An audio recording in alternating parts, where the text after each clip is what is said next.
अच्छा जी, finally last time हमने database शुरू किया था और हमने उसमें कुछ सिनेरियोज डिस्कस किए थे जिसमें हमने डेटाबेस डिज़ाइन बनाया था, यानी डेटाबेस स्कीमा, जिसमें हम कितने टेबल्स बनाएंगे, कितने कॉलम्स बनाएंगे, किस तरह से आपस में उनको लिंक करेंगे, इन चीज़ों को डिस्कस किया था। ठीक है, अच्छा आज हम चलते हैं पीएचपी के कोड की तरफ के डेटाबेस के साथ कनेक्टिविटी पीएचपी किस तरह से करेगा, जो बेसिक सिंपल क्यूरीज हैं वो हम किस तरह से रन करते हैं माई सीक्वल के ऊपर, उन ऑपरेशंस को देख लेते हैं। अच्छा मेन चीज़ यहाँ पर जो समझने की होगी वो ये होगी कि हमने डेटाबेस से कनेक्शन किस तरह से बनाना है और हम डेटाबेस के साथ इंटरेक्ट किस तरह करते हैं पीएचपी से।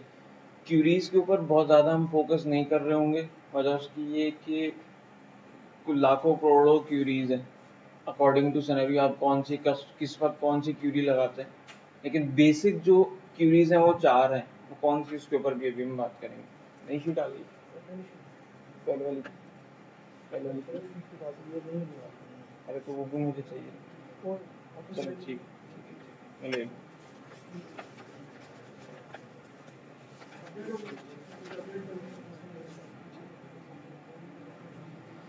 अच्छा जी, डेटाबेस को कनेक्ट करने के लिए हमें चार चीज़ें चाहिए होती हैं, क्योंकि डेटाबेस किसी भी सर्वर पे डिप्लॉय होता है, किसी सर्वर के ऊपर मौजूद होता है, और जिस सर्वर पे भी मौजूद होता है उस सर्वर की कोई आईपी एड्रेस होता है।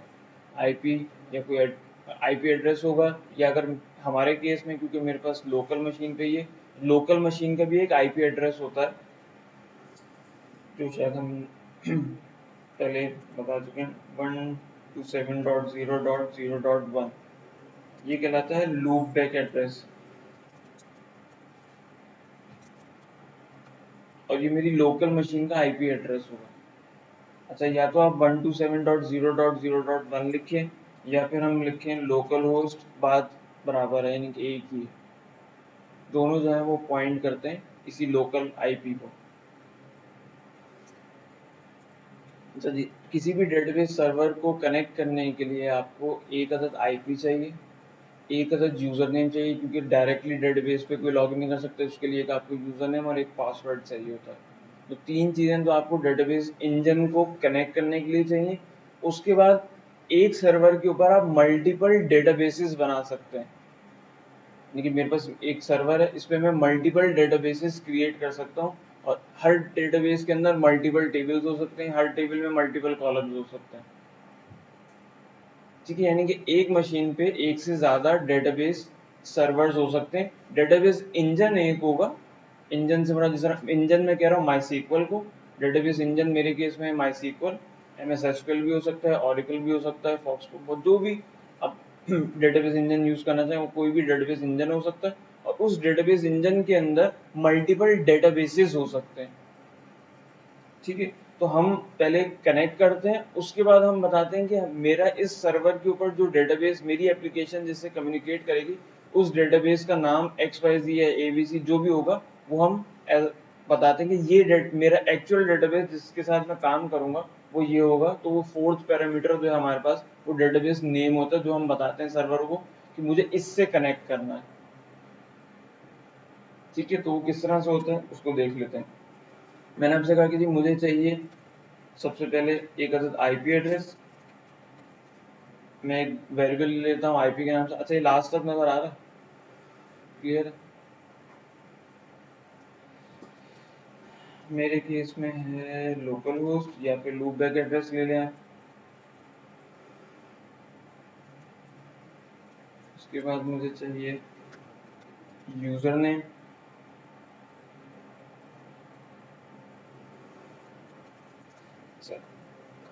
नॉर्मली बाय डिफॉल्ट जो यूजर होता है वो रूट, आपकी मशीन पे भी डिफॉल्ट में रूट होगा अगर आपने चेंज नहीं किया।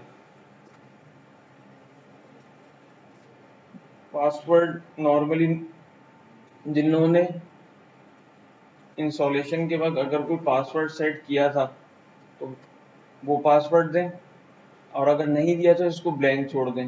मैंने दिया था, किसी को बताइएगा नहीं है मैंने। और डीबी नेम,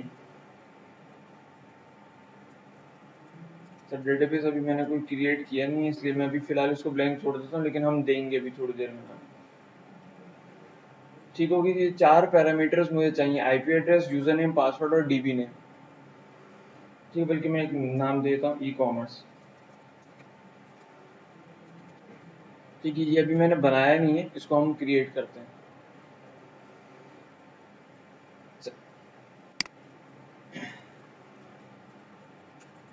ये 4 पैरामीटर्स मुझे कनेक्शन के लिए चाहिए। अब मुझे डेटाबेस ये एग्जिस्ट नहीं करता। लास्ट में हमने बहुत सारे डेटाबेसेस क्रिएट किए थे, हमने क्विज की स्कीमा बनाया था, हमने एचआर का स्कीमा बनाया था, हमने सीएमएस का बनाया था, ई कॉमर्स को थोड़ा सा हमने डिस्कस किया था कि जी उसमें कैटेगरीज होती हैं, तो किस तरह से हम उसकी एन लेवल हायरार्की को किस तरह से एक ही टेबल के अंदर मेंटेन करते हैं। तो हमने कैटेगरी का एक टेबल बनाया था। तो आज इसी को हम, और क्योंकि हमने प्रोजेक्ट भी ई कॉमर्स ही बनाया, तो ई कॉमर्स से रिलेटेड ही मैं डेटाबेस मजीद आगे बढ़ाता हूँ और उसको फर्दर लेके चलते हैं।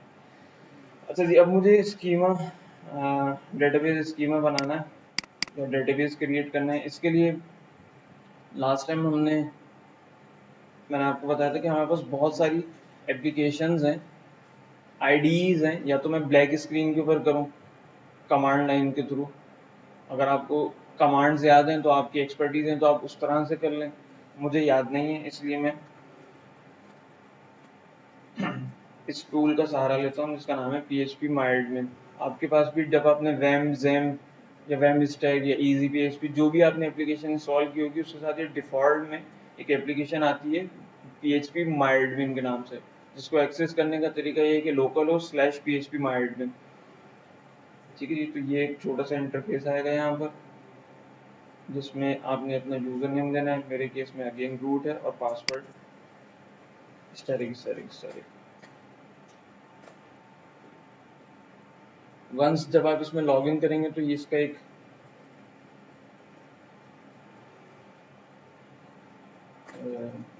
फ्रंट एंड इस तरह का आएगा, मैं आपको नजर आएगा।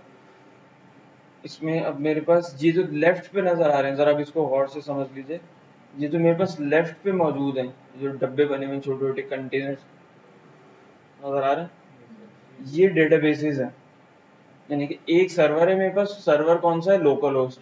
इसके ऊपर इस वक्त एक से ज्यादा डेटाबेसेस मौजूद हैं। एक का नाम इंफॉर्मेशन स्कीमा है, एक माई CMS है, एक माई SQL है, परफॉर्मेंस स्कीमा है, क्विज, RIG और टेस्ट। ठीक है, अब मुझे यहाँ पर अपना एक नया डेटा, यहाँ राइट पे क्या चीज़ें, अभी इस पे भी बात करते हैं। मुझे अपना नया डेटाबेस क्रिएट करना है, तो यहाँ ऊपर एक लेकिन मौजूद है। मैं यहाँ पे इसको नाम देता हूँ ई कॉमर्स। ठीक है, क्रिएट डेटाबेस, सबसे पहले हमने डेटाबेस क्रिएट करना है। तो मैं यहाँ पे जो भी आप नाम टाइप करना चाहें, जो अच्छा लगे, मैंने यहाँ पे इसको नाम दिया ई कॉमर्स। अच्छा, इसके बाद नेक्स्ट ऑप्शन यहाँ पे मुझसे पूछता है कुलेशन टाइप, और इसको अगर मैं खोलूँ तो ये मेरे पास बहुत सारे ऑप्शन है। ARM, SC, 8 ASCII, big, binary, blah blah blah, और यहाँ पर आखिर में है UTF-8 बिन। मैं इस UTF-8 को ले लेता हूँ। ये बेसिकली क्या है, किसी को आइडिया?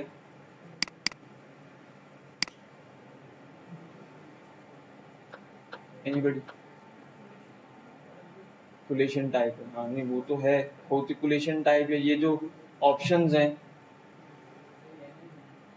लैंग्वेजेस तो नहीं, क्या लैंग्वेज की सपोर्ट इनके अंदर है? नहीं नहीं, इनकोडिंग टाइप है। बेसिकली जब आप कोई भी टेक्स्ट ABC 1 2 3, ये इसको बहुत आसान अल्फाज में मैं अगर समझाऊं कि लेट सपोज आप लोगों ने बचपन में सी लैंग्वेज में पढ़ा होगा कि जी कैपिटल A का एस की नंबर क्या होता है, तो ये 65 कौन बताता है? हम कहते हैं ये इसका एस की है, अमेरिकन स्टैंडर्ड कोड इस तरह करके कुछ इसकी एब्रीविएशन बनती है। ठीक है, तो ये एस की बेसिकली इनकोडिंग है कि ए जब भी मैं टाइप करूंगा तो वो बैकएंड पे जाके जब स्टोर होगा, सेव होगा, तो वो उसको कन्वर्ट कर देगा 65 से, यानी कि उसके कोड से। तो उसने ए को इनकोड कर दिया 65 से, और ASCII को पता है कि जब मैं वापस रिटर्न करूंगा तो जहाँ 65 लिखा होगा मैं 65 नहीं दूंगा, वहां पे मैं दूंगा A। ठीक है, तो ये बेसिकली आपके पास इनकोडिंग टाइप्स हैं डेटा को सेव करने की। UTF-8 मैंने इसलिए लिया है कि ये नॉर्मली मल्टीलिंगुअल यानी मल्टीपल लैंग्वेजेस को सपोर्ट करता है।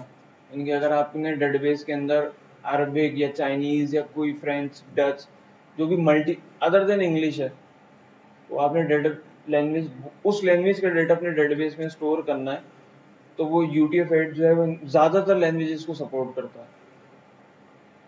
ठीक है, UTF-8 जो है वो आप अरबी भी एक्सेप्ट कर लेता है, उर्दू भी एक्सेप्ट कर लेता है, चाइनीज भी कर लेता है, जापानीज भी कर लेता है। देन ज़्यादातर जितनी लैंग्वेज है उनको UTF-8 जो है वो सपोर्ट करता है। वर्ल्ड वाइड थोड़ा सा इसको एक स्टैंडर्ड भी माना जाता है। ठीक है जी, तो मैंने यहाँ पर नाम दिया, नाम देने के बाद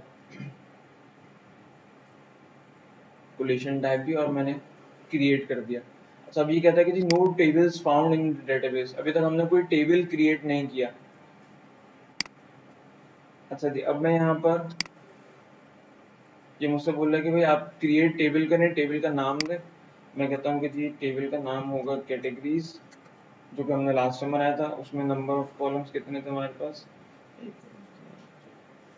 चलो हम इसको 5 कर लेते हैं एंड नेक्स्ट गो। अच्छा, जब हम टेबल क्रिएट करने जाएंगे, अब मैं ज़रा इसको वाइड स्क्रीन पे कर देता हूँ। तो ये मेरे पास नाम मैंने दिया था कैटेगरीज, और यहाँ पर अब इसके ये कॉलम्स और इनकी डिटेल मुझसे पूछ रहा है, जिसमें बहुत सारे ऑप्शंस हैं। पहला तो वो नाम पूछ रहा है कि जी कॉलम का नाम क्या होगा।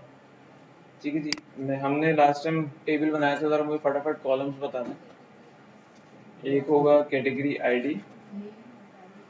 अच्छा जी, उसके बाद हमने दिया था, क्या दिया था? Category name, category details, parent, category ID, status. ठीक है जी, ये 5 नाम हमने दिए थे। इस तरह से हमने ये नाम डिफाइन कर दिए। अच्छा, अभी तक हमने एक कॉन्सेप्ट ये पढ़ा था PHP के अंदर कि PHP में डेटा टाइप का कॉन्सेप्ट नहीं है। हम जब भी $साइन लिखते हैं और उसके बाद उसकी वैल्यू देते हैं, तो वो automatically with respect to value उसकी डेटा टाइप असाइन करता है। हमें खुद से बताना नहीं पड़ता कि जी इसकी डेटा टाइप क्या है। ऐसे ही PHP में हमने हमेशा $साइन यूज किया है। अच्छा, MySQL के अंदर हम जब अपने ये कॉलम्स क्रिएट करते हैं, तो हम यहाँ पर डिफाइन करते हैं कि हम किस टाइप का डेटा इसमें स्टोर करेंगे। यानी ये जो कॉलम है, इसमें किस टाइप का डेटा आएगा, यानी डेटा टाइप हम यहाँ पर डिफाइन कर रहे होते हैं। लाइक कैटेगरी आईडी, आईडी जो है वो नंबर होगा, तो हम कहते हैं कि जी ये इंटीजर होगा। अच्छा, अब यहाँ मैं एक दफ़ा इस ड्रॉप डाउन को भी खोल लेता हूँ।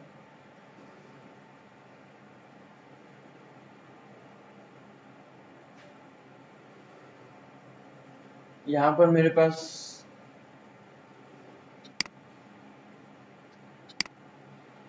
ये अच्छी खासी डेटा टाइप्स मौजूद हैं। ठीक है जी। अच्छा, पेपर पेंसिल ले लीजिए, मैं इनको फटाफट से एक्सप्लेन कर देता हूँ किसमें क्या आता है, क्या होता है, क्या नहीं होता।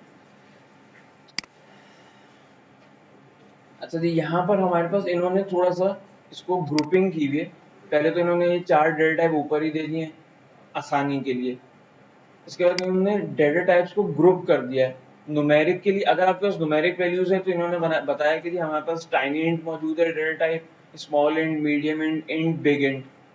और अगर आपके पास फ्रैक्शनल न्यूमेरिक नंबर है, यानी फ्लोटिंग जिसमें डेसिमल पार्ट होता है, तो आपके पास डेसिमल है, फ्लोट है, डबल है, रियल है। उसके बाद अगर आपके पास एक सिंगल वैल्यू है फ्लैगिंग के लिए, तो आप बिट यूज कर सकते हैं, बूलियन यूज कर सकते हैं, या सीरियल यूज कर सकते हैं। क्या होता है मैं भी सब एक्सप्लेन करता हूँ। इसके बाद डेट टाइम है, स्ट्रिंग है, और उसको छोड़ दें।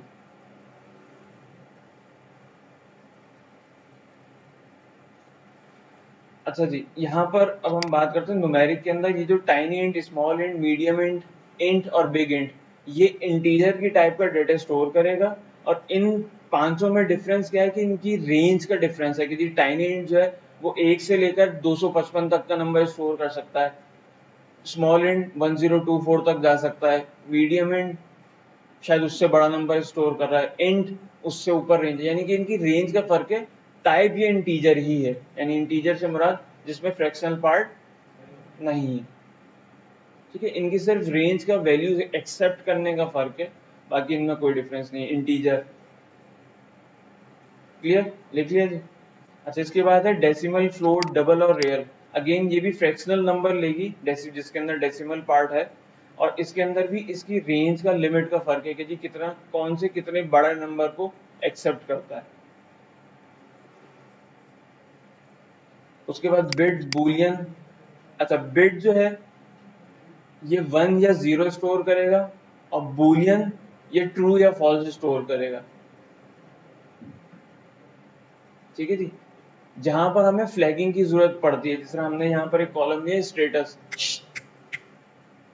हमने यहाँ पर एक फील्ड लिया स्टेटस, स्टेटस या तो 1 होगा या 0 होगा, या फिर ट्रू होगा या फॉल्स होगा। तो अब आपकी मर्जी है, या आप इसकी डेटा टाइप बिट रख दें या बूलियन रख दें। नॉर्मली फ्लैगिंग के लिए बूलियन डेटा टाइप यूज की जाती है, बिट यूज नहीं करते।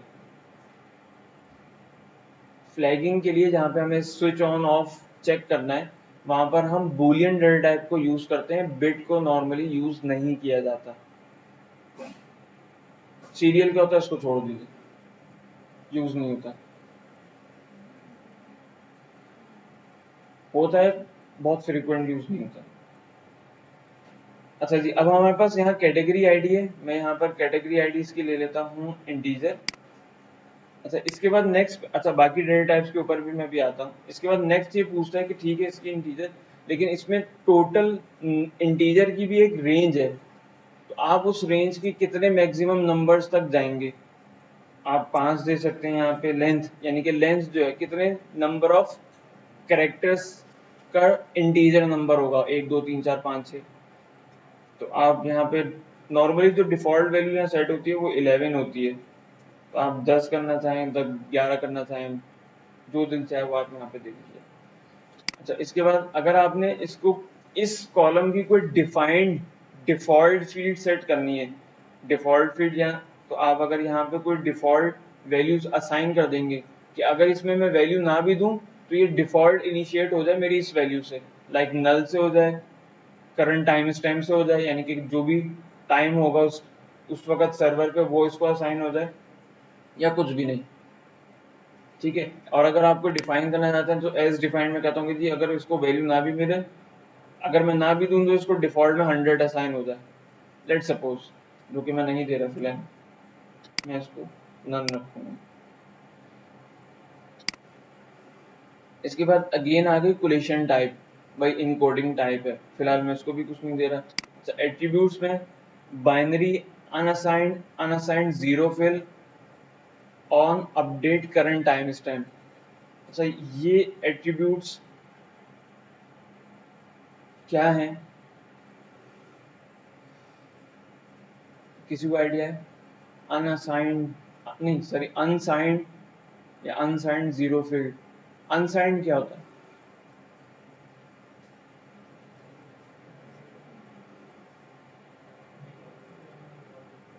अनसाइंड क्या होता है, सिर्फ पॉजिटिव इंटीजर के लिए जाएगा। यानी कि अगर मैं इसको चेक कर देता हूँ कि जी ये सर ये तो जो हमारा कॉलम है, यानी कि मैं अगर इसको कहता हूँ कि जी अनसाइंड होगा, तो इसमें कोई आप नेगेटिव वैल्यू नहीं डाल सकते इंटीजर की या फ्लोट नंबर की। ठीक है, और अगर अनसाइंड जीरो फिल करता हूँ तो अनसाइंड जीरो फिल में होगा कि जी आप नेगेटिव वैल्यू भी नहीं डाल सकते और लेकिन जीरो डाल सकते हैं। अच्छा, अनसाइंड में आप जीरो नहीं डाल सकते, या शायद मैं उल्टा कह रहा हूँ, वाइस वर्सा को वेरीफाई कर लीजिएगा, वाइस वर्सा कर लीजिएगा, या मैं जो कह रहा हूँ वो सही होगा, इसको एक दफा कंफर्म कर लीजिएगा। अच्छा, फिलहाल हमें इसके साथ ये भी करने की जरूरत नहीं। अच्छा, इसके बाद नेक्स्ट है नल, क्या ये कॉलम नल हो सकता है या नहीं हो सकता। ठीक है, अगर आप इसको चेक लगा देंगे तो ये, इसका मतलब है कि इसकी वैल्यू नल कभी भी नहीं आएगी, यानी कि हमेशा यूजर को इसकी वैल्यू देनी ही देनी है। अगर वो नहीं देगा तो आपके पास वो क्यूरी एग्जीक्यूट नहीं होगी, वो रिटर्न आपको भेज देगा। इसके बाद है नेक्स्ट इंडेक्स। अच्छा, ये इंडेक्सेस वो हैं जो हमने लास्ट टाइम बात की थी, इस तरह प्राइमरी की, यूनिक की। इंडेक्स और फुल टेक्स्ट ये दो और इंडेक्सेस होते हैं, इनका हम फिर इंशाल्लाह भी बात करेंगे। तो हम इस कॉलम को इसका प्राइमरी की बना रहे हैं।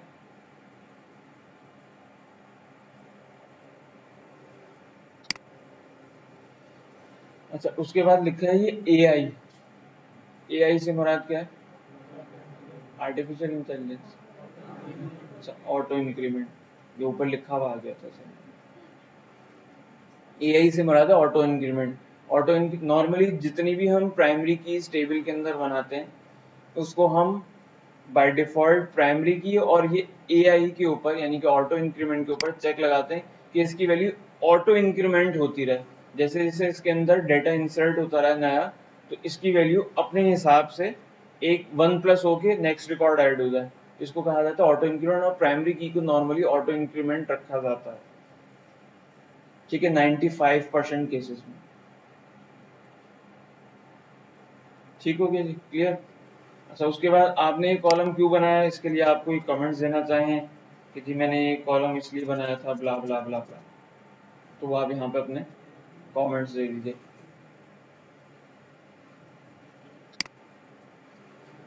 क्लियर हो गया? अच्छा, अब यहाँ पर वापस आते हैं। यहाँ पर हमारे पास न्यूमेरिक थी, हमने अच्छा डेट के अंदर date and time data type भी हमारे पास होती है। अगर आपने किसी फील्ड के मतलब किसी फील्ड में डेट सेट करनी है, तो वहां पर आपके पास ऑप्शन है, या तो आप सिर्फ डेट सेट करते हैं, लाइक आज की डेट है 6 जून 26 जून 2016, ठीक है। डेट टाइम, आज की डेट और अभी का टाइम, ये दोनों स्टोर हो जाएगा।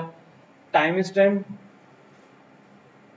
आज की डेट और आज का टाइम दोनों ले लेगा।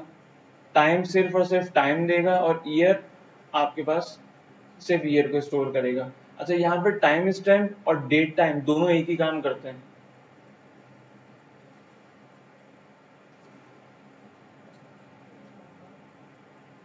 लेकिन दोनों जब एक ही काम करते हैं तो दो हैं क्यों?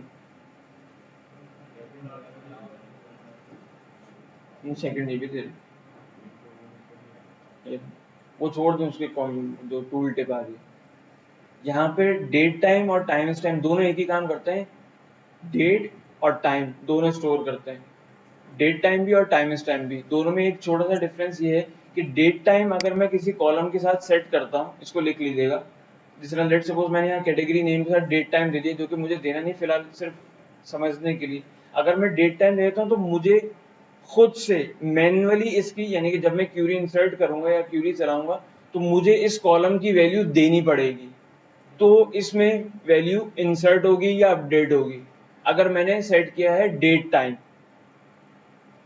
डेटा टाइप, और अगर मैं यहाँ पे सेट करता हूँ टाइम स्टैम्प, मैं इसकी डेटा टाइप सेट करता हूँ टाइम स्टैम्प, तो मैं इस कॉलम की वैल्यू दूं या ना दूं, ये ऑटोमेटिकली सर्वर का डेट टाइम उठा के स्टोर कर देगा।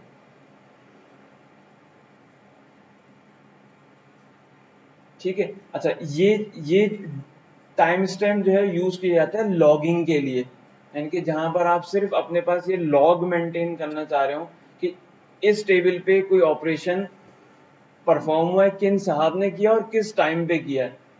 अक्सर होता है ना, कोई गड़बड़ हो गई तो वो पता ही नहीं चलता भाई आपके सर्वर के अंदर एप्लीकेशन में ये छेड़ा किसने था, ब्लेम गेम शुरू होता है, ये इसने किया था, ये इसने, सही हो गया तो मैंने किया था, गलत हो गया तो उसने किया था।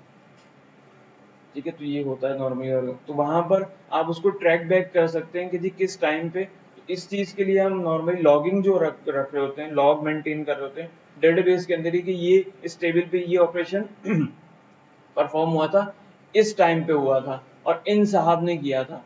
वो इन साहब की इंफॉर्मेशन भी आ जाती है हमारे पास, कैसे आती है वो भी हम इंशाल्लाह आगे देखेंगे। ठीक है, तो वहां पर हम डेट टाइम नहीं टाइम स्टैम्प यूज कर रहे होते हैं कि हमें उसकी वैल्यू देनी नहीं पड़ती, ऑटोमेटिकली उस सर्वर का उस टाइम, क्योंकि डेट टाइम में तो आप वैल्यू दे रहे हैं, आप कुछ भी वैल्यू दे दें, ठीक है, लेकिन टाइम स्टैम्प सर्वर का टाइम उठाएगा, इसलिए उसको आप छेड़ नहीं सकते। तो वहां से लॉगिंग के लिए आसानी होती है कि जी अच्छा इस टाइम पे ये एक्टिविटी हुई थी। क्लियर? लास्ट में तीनों भाई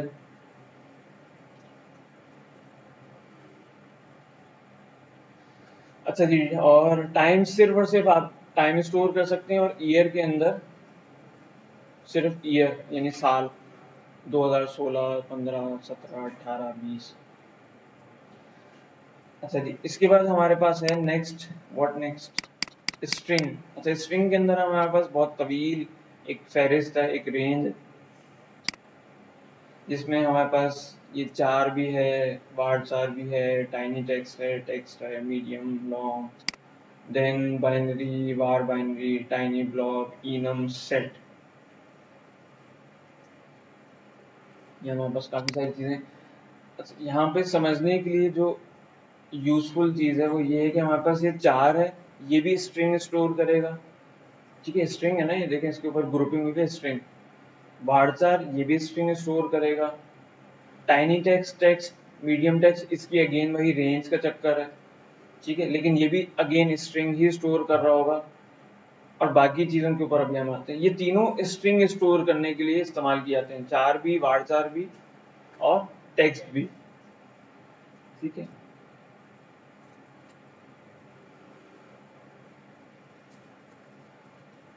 मेरे पास है चार, varchar और टेक्स्ट।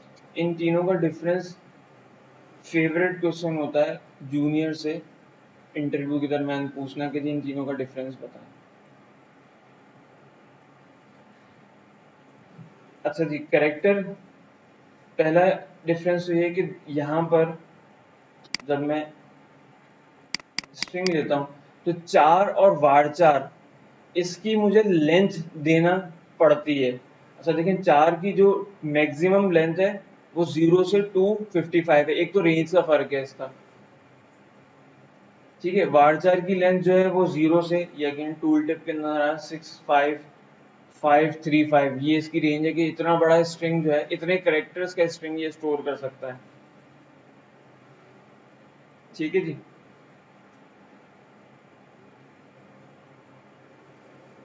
टाइनी टेक्स्ट की रेंज जो है वो 255 है। अच्छा, तीनों टेक्स्ट स्टोर कर रहे हैं, थोड़े से रेंज का फर्क है, लेकिन लेट सपोज मैं एक कैटेगरी यहाँ पे लेता हूँ और यहाँ पर मैं इसकी लेंथ देता हूँ 255।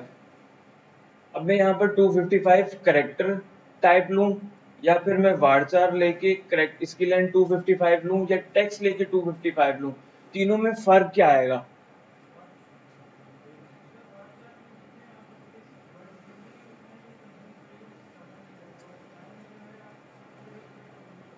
बिल्कुल ठीक है। और टेक्स्ट में है? अच्छा, जब हम डेटा टाइप, अच्छा मैंने यहाँ पर लिया, एक मिनट लिख लेते, 255 इसके साथ लिया मैंने, 255 यहाँ लिया और 255 की लेंथ मैं इसकी भी दे देता हूँ। अच्छा, टेक्स्ट की लेंथ नहीं दी जाती, लिहाजा मैं इसको मिटा देता हूँ। अच्छा, अब जरा इस बात को गौर से सुन लीजिए। मैंने एक किसी भी कॉलम की डेटा टाइप 4 रखी और उसकी लेंथ दे दी 255, और कॉलम नेम था लेट सपोज कैटेगरी नेम। ठीक है जी, अब मैं यहाँ पे फिलहाल केस में मेरे पास है इसकी डेटा टाइप 4 और इसकी लेंथ दी हुई है मैंने 255। मैं नाम देता हूँ लेट सपोज लैपटॉप। ये मेरे पास एक कैटेगरी है, ये स्टोर होगी इस डेटा टाइप में जाके। अच्छा, अब होगा क्या कि इसमें टोटल नंबर ऑफ कैरेक्टर्स कितने हैं इस वर्ड के? 1 2 3 4 5 6। ठीक है, 6 कैरेक्टर्स हैं। ये जो स्पेस मेमोरी में ऑक्यूपाई करेगा, जब हमारे पास डेटा टाइप 4 है, ये स्पेस ऑक्यूपाई करेगा 255 कैरेक्टर्स की ही, यानी 255 बाइट्स। लेकिन अगर मैं यहाँ पे लेता हूँ कैटेगरी varchar और इसके साथ देता हूँ 255 लेंथ, और अगेन यहाँ पे लिखता हूँ लैपटॉप, तो ये जो मेमोरी में स्पेस ऑक्यूपाई करेगा वो 6 बाइट्स ही करेगा। जितने नंबर ऑफ कैरेक्टर्स होंगे उतनी स्पेस ये मेमोरी के अंदर कंज्यूम करेगा, पूरी स्पेस ऑक्यूपाई नहीं करेगा। एक मिनट। अच्छा, थर्ड केस में मेरे पास है डेटा टाइप टेक्स्ट। जिसको मैंने लेंथ ही नहीं दी हुई, तो अब कितनी स्पेस ऑक्यूपाई करेगा? जितने कैरेक्टर्स में टाइप करूंगा उतनी ही स्पेस ये ऑक्यूपाई करेगा। तो बज़ाहिर देखने में सबसे अच्छा जो लग रहा है कि भाई इसमें लेंथ देने की झंझट ही नहीं है और अनलिमिटेड स्पेस और अनलिमिटेड लेंथ इसके अंदर कैप्चर हो जाएगी, तो हम हर फील्ड की डेटा टाइप टेक्स्ट क्यों नहीं रखें?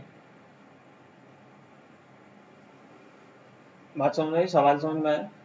भाई टेक्स्ट को लेंथ देने की जरूरत नहीं पड़ रही ना, तो अच्छा है ना कि मैं हर फील्ड की डेटा टाइप टेक्स्ट रख दूं, क्योंकि जितने कैरेक्टर्स होंगे ये स्पेस भी एक्स्ट्रा नहीं ले रहा और मुझे लेंथ भी देनी नहीं पड़ी और इसकी रेंज भी ज्यादा है। तो ये अच्छा नहीं है कि मैं हर फील्ड की डेटा टाइप टेक्स्ट रख दूं, ये तीन अलग अलग क्यों बनाई हुई?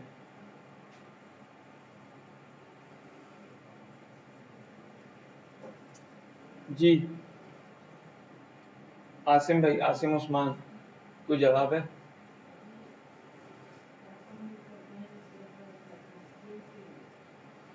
वो भी स्ट्रिंग के लिए? नहीं, ये तीनों स्ट्रिंग, ये जो तीनों टाइप्स हैं ये स्ट्रिंग के लिए ही हैं। सवाल मेरा ये कि जब टेक्स्ट में मुझे लेंथ नहीं देनी पड़ रही और जितने में कैरेक्टर्स टाइप कर रहा हूँ या वर्ड्स टाइप कर रहा हूँ उस हिसाब से ही वो उसकी लेंथ स्पेस ऑक्यूपाई कर रहा है, तो बेहतर ये नहीं है कि ये बाकी दो को मैं डिस्कार्ड ही कर दूं और हर फील्ड की डेटा टाइप जो है वो टेक्स्ट रख दूं?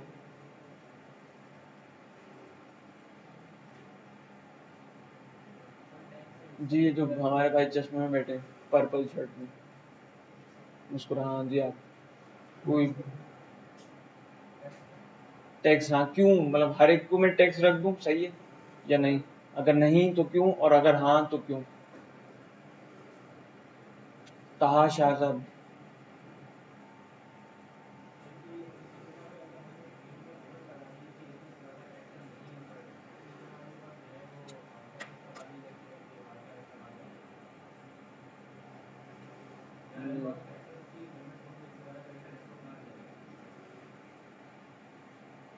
जी सर आप बोलो।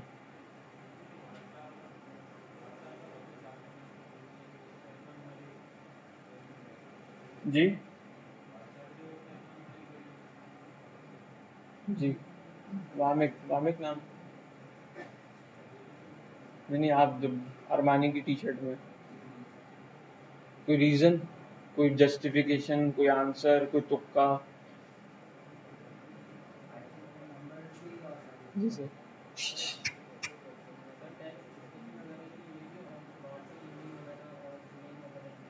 नहीं मैं ईमेल के लिए या नाम के लिए भी मैं टैक्स ले लेता हूँ, फर्क क्या पड़ेगा? भाई लेंथ जितनी भी टेक्स्ट, वो तो आपने कहा ठीक है जी, डिटेल के लिए हम डिटेल के लिए नॉर्मली टेक्स्ट फील्ड लेते हैं, डेटा टाइप टेक्स्ट असाइन करते हैं जहाँ पे हमें पता है नाम है, नाम जो है वो 100 कैरेक्टर्स या बहुत ज़्यादा भी हुआ 100 तो फिर भी बहुत, 100 कैरेक्टर से ऊपर ऊपर नाम नहीं होगा, ईमेल एड्रेस जो है वो 100 से ज़्यादा नहीं होगा, चले हम बढ़ा देते हैं 255 कर देते हैं। सवाल ये है कि मैं 255 लेंथ जो दे रहा हूँ ईमेल की या नाम की, मैं उसकी जगह टेक्स्ट क्यों नहीं डेटा टाइप दे देता हूँ? और हर फील्ड को मैं टेक्स्ट क्यों नहीं दे रहा? फैजान, थोड़ा सा आउट ऑफ द बॉक्स जाके सोचें, इसका आंसर यहाँ नहीं है जहाँ हम तलाश कर रहे हैं।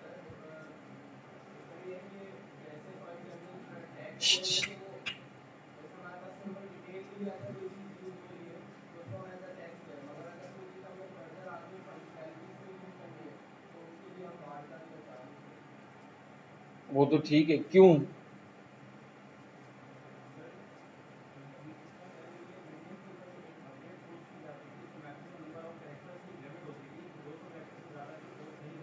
जैसा ट्वीट जो है वो 160 कैरेक्टर से ज़्यादा नहीं होता। ट्वीट जो है ट्विटर के ऊपर ट्वीट जो हम करते हैं वो 160 कैरेक्टर से ज़्यादा नहीं होता, तो उनके पास क्या वो मेमोरी की वजह है या वो कहते हैं कि जी 250, एक वो टेक्स्ट नहीं रख सकते थे, उन्होंने टू बार चार रख के 160 कर दिया, अब डेवलपर उनका मर गया या भाग गया कि जी अब वो उसको हम ऑल्टर नहीं कर सकते, बढ़ा भी तो सकते हैं ना उसको। सवाल ये नहीं है, सवाल ये है कि अच्छा चले मैं इसका आंसर देता हूँ, बहुत ज़्यादा तवील होगी भाईजान। परफॉर्मेंस का इशू आता है। अब सबसे स्लोएस्ट टेक्स्ट है, यानी कि जब आप डेटा गेट करेंगे, select static from this table, what जो भी टेबल का नाम है, तब आप उसमें से डेटा गेट करेंगे तो टेक्स्ट की परफॉर्मेंस सबसे कम है, उससे थोड़ी बेहतर वारचार की, और सबसे बेहतर है चार की। अच्छा, अब चार को जब मैंने आपसे कहा कि जी कैरेक्टर डेटा टाइप जितने हम उसकी लेंथ डिफाइन कर देंगे उतनी स्पेस ये हर दफा हर रिकॉर्ड पे ऑक्यूपाई करेगा, चाहे आप एक कैरेक्टर डालो चाहे आप उतने ही कैरेक्टर्स हो जितनी आपने उसकी लेंथ दी है। यही बात हुई। लेट्स, तो इसको हम यूज कहाँ करेंगे? कैरेक्टर डेटा टाइप को यूज किया जाता है वहां पर जहां पे आपको पता हो कि जी मेरे पास फिक्स लेंथ है, like NIC, like driving licence, like passport number. वो नंबर्स या वो स्ट्रिंग जिसकी लेंथ फिक्स है, क्रेडिट कार्ड की इंफॉर्मेशन, मास्टर कार्ड है कि उसके कितने 16 कैरेक्टर्स होंगे, एक कार्ड आता, सॉरी जो भी कार्ड होता है, अमेरिकन एक्सप्रेस के 16 होते हैं, मास्टर कार्ड के 13 होते हैं।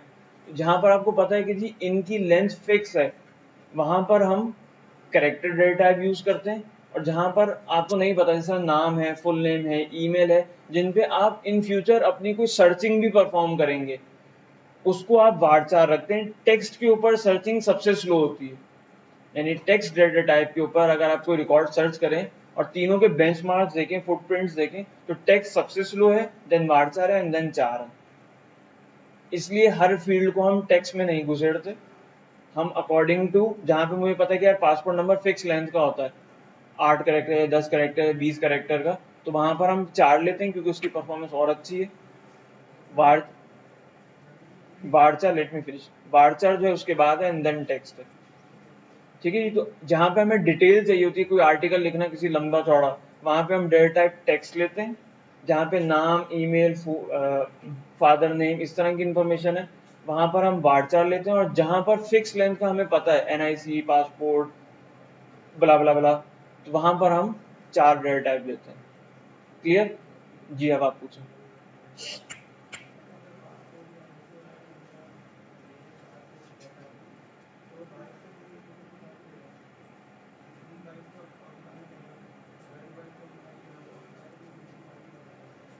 मैं इसकी लेंथ मैंने टाइप किया ना 255, मुझे पता है कि जी एनआईसी में या फोन नंबर में टोटल 11 नंबर, 10 नंबर्स होते हैं, तो मैं इसकी डेटा लेंथ 10 कर देता हूँ।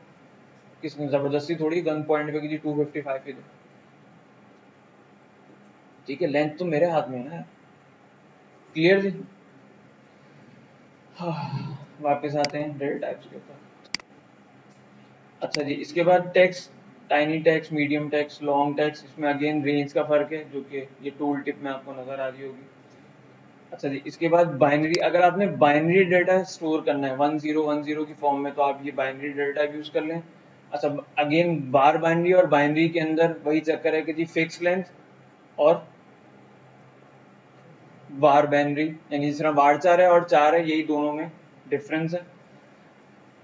इसके बाद है आपके पास blob, tiny blob, medium blob, blob, long blob. ये ब्लॉब जो डेटा टाइप है, बेसिकली ये इस्तेमाल होती है for storing files in database. अब फाइल टाइप आपके पास इमेज भी हो सकती है, डॉक्यूमेंट भी हो सकता है, पीडीएफ भी हो सकती है, ऑडियो फाइल भी हो सकती है, वीडियो फाइल भी हो सकती है, इमेज भी हो सकती है, कुछ भी हो सकता है। एनी काइंड ऑफ फाइल जो आप डेटाबेस में स्टोर करवाना चाहें, यानी यूजर ने अपलोड किया, आपने कहा नहीं मैं इसको डायरेक्टरी में स्टोर नहीं करूंगा, मैं इसको डेटाबेस में स्टोर करूंगा, तो उसके लिए आपको डेटा टाइप लेनी पड़ेगी ब्लॉब। और आप उसमें ऑडियो, वीडियो, हर चीज़ डाल सकते हैं। पीडीएफ इसमें आप अपलोड कर दें, डॉक्यूमेंट, वर्ड का डॉक्यूमेंट अपलोड कर दें, कोई इमेज अपलोड कर दें, हर चीज़ इस ब्लॉब में समा जाती है। ठीक है जी। लेकिन क्या ऐसा करना अच्छी चीज़ होगा? नहीं। क्यों? समझ ऐसे ऐसे क्यों? अच्छी बात है भाई। भाई कोई फाइल अपलोड करेंगे, स्टोर तो करेंगे, नहीं करेंगे? किसी ने अपनी प्रोफाइल पिक्चर अपलोड किया, आपने कहा नहीं भाई नहीं सेव करा, भाग गया। मैं ब्लॉग में कर दूं तो परेशानी क्या? डेटाबेस हैवी हो जाएगी बहुत ज़्यादा। ठीक है। एक चीज, अगर तो बहुत सिक्योर और कॉन्फिडेंशियल डेटा है, जो बोलेंगे नहीं जी कोई फाइल पाथ को डायरेक्ट एक्सेस कर सकता है, मैं इसको डेटाबेस में ही रखूंगा, जो बंदा ऑथराइज होगा सिर्फ उसको दिखाऊंगा। कोई ऐसी अगर सीक्रेट इन्फॉर्मेशन है तो समझ में आता है, हाँ जी आप उठा के उसको डेटाबेस में रख दें। लेकिन अगर प्रोफाइल पिक्चर है जिससे कोई ले भी लेता है तो क्या करेगा, ज़्यादा ज़्यादा नीचे दाढ़ी चेंज करेगा ना, करने दें। आप उसको फाइल पाथ में स्टोर करें। डेटाबेस में अगर करते हैं 2-2 MB 4-4 MB की अगर कोई फाइल डीबी में स्टोर करते हैं तो डेटाबेस का साइज बढ़ जाएगा, और जितना डेटाबेस का साइज हैवी इंक्रीज होता जाएगा उसकी परफॉर्मेंस लो होती जाएगी।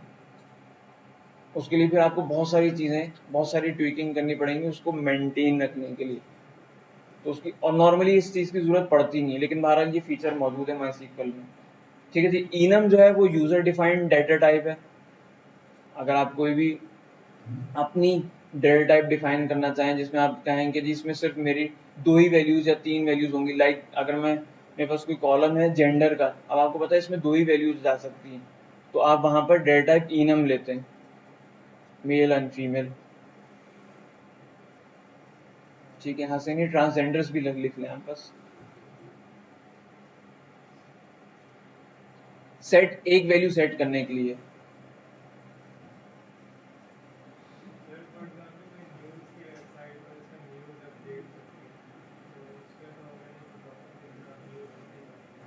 न्यूज़ कितनी बड़ी है तो उसका आपको एक तो टाइटल होगा और उसकी एक डिटेल होगी, तो वहाँ पे आप टेक्स्ट ले लें।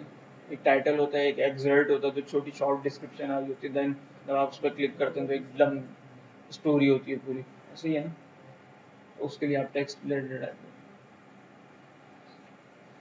अच्छा जी, अब हम इसको जल्दी से कंप्लीट करें। मेरे पास कैटेगरी नेम, मैं इसको वार्डसा रख लेता हूँ, लेंथ देता हूँ 255। आगे मजीद मुझे डिटेल को मैं टेक्स्ट रख देता हूँ।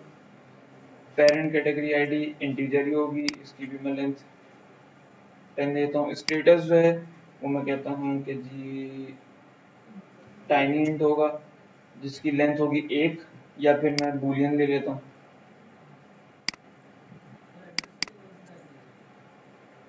वार्डसा। ठीक हो गया जी। अच्छा, ये मैंने इसके कॉलम्स कंप्लीट कर दिए। अब टेबल कमेंट्स, कि जी टेबल क्यों बनाया है, टू स्टोर कैटेगरीज। कमेंट्स देना चाहें तो दे दें, नहीं देना चाहें तो ना दें। इसके बाद है स्टोरेज इंजन। फॉरेन की भी यहाँ पे मेरे को जरूरत नहीं, मतलब मैं इसको फॉरेन की बनाऊँ।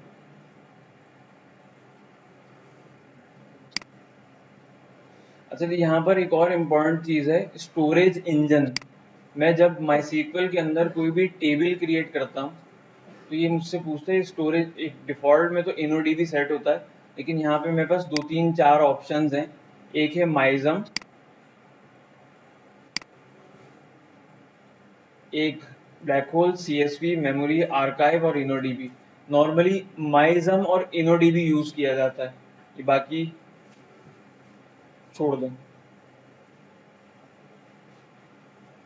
ठीक है जी। अच्छा, माइजम और इनोडीबी, इनमें ज़मीन आसमान का डिफरेंस है, ये एक ह्यूज डिफरेंस है। इस पे हम बात करेंगे। फिलहाल मैं इसको, इसकी डेटा टाइप रख देता हूँ इनोडीबी and then save.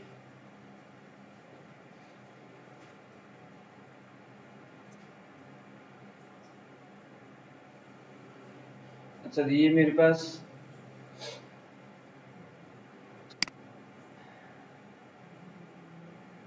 Table create हो गया। मैं अगर यहाँ पे जाता हूँ,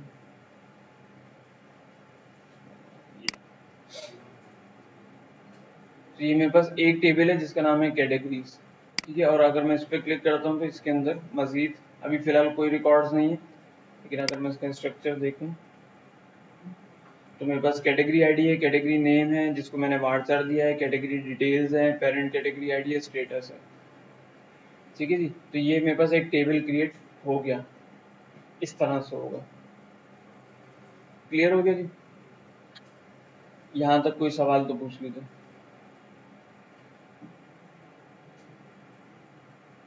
कोई सवाल नहीं, आसान। अच्छा जी, अब हम चलते हैं कोड की तरफ। ये मेरे पास एक टेबल बन गया, मजीद मैं टेबल इसी के अंदर बना लूँगा।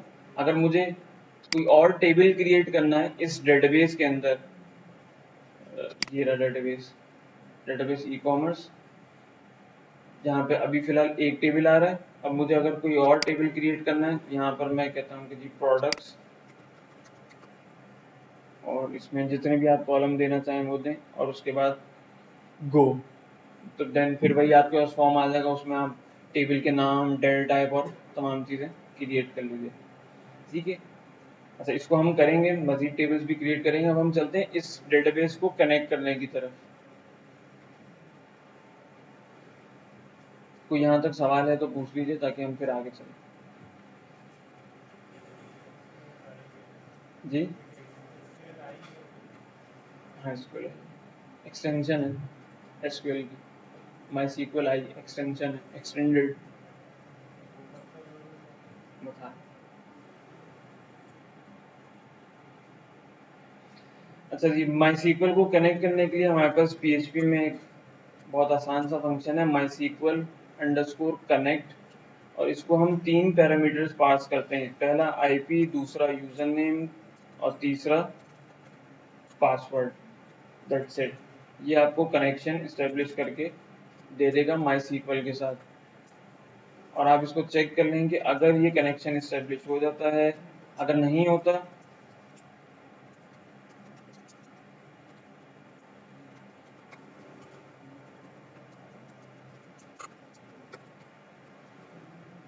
तो आप एक एरर दे दीजिए कि जी डेटाबेस कनेक्ट नहीं हुआ, और मैं यहाँ पर इसको एग्जिट कर देता हूँ। अगर कनेक्ट हो जाता है एल्स,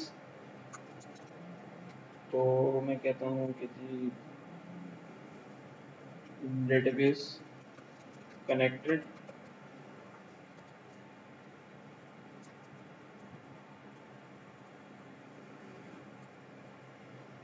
अच्छा जी, मैंने यहाँ पे डेटाबेस को अभी सिर्फ कनेक्ट किया है। माई सीक्वल अंडरस्कोर कनेक्ट ये फंक्शन है माई सीक्वल को कनेक्ट करने के लिए, जिसमें 3 पैरामीटर्स दिए जाते हैं, IP, user name and then password.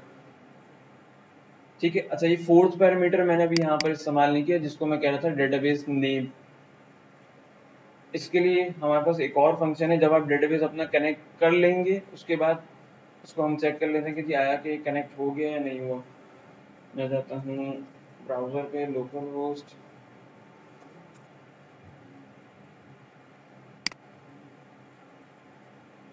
Database connected. ठीक है, मेरे पास डेटाबेस का कनेक्शन जो है वो स्टैब्लिश हो गया। ठीक है, और अगर मैं यहाँ पे कोई वैल्यू गलत दे देता हूँ, लेट्स सपोज मैं यूजर नेम चेंज कर देता हूँ,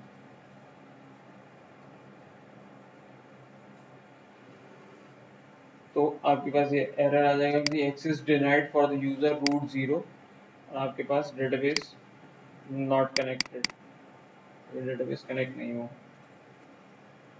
अच्छा, जब डेटाबेस कनेक्ट हो गया तो इसके बाद नेक्स्ट काम है हमारे पास इस सर्वर के ऊपर जो मल्टीपल डेटाबेसेस हैं उनमें से किसी एक को सिलेक्ट करना कि जी ये मेरा डेटाबेस ये है।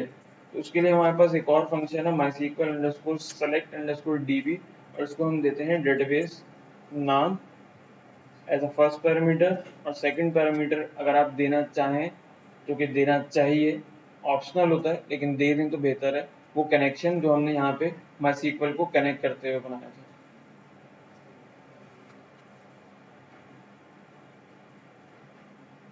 और इसको भी मैं एक चेक में लिख लेता हूँ, अगर ये सिलेक्ट हो जाता है,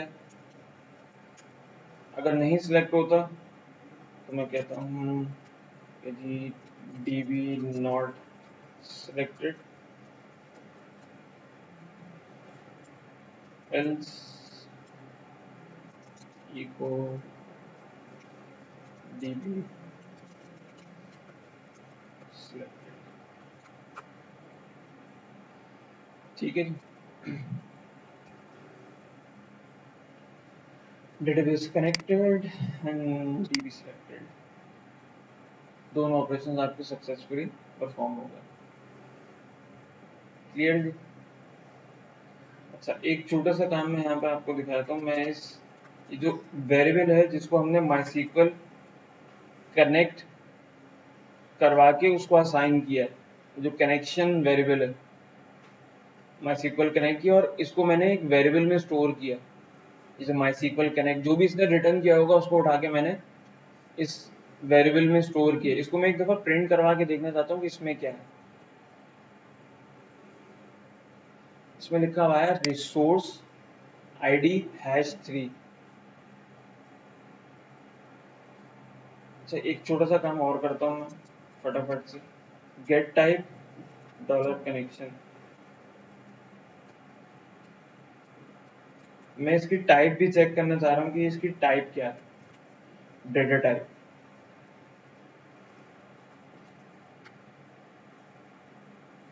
यहाँ पर डेटा टाइप इसने लिखा है रिसोर्स, इंटीजर नहीं, फ्लोट नहीं, वेरिएबल नहीं, एरे नहीं, ऑब्जेक्ट नहीं।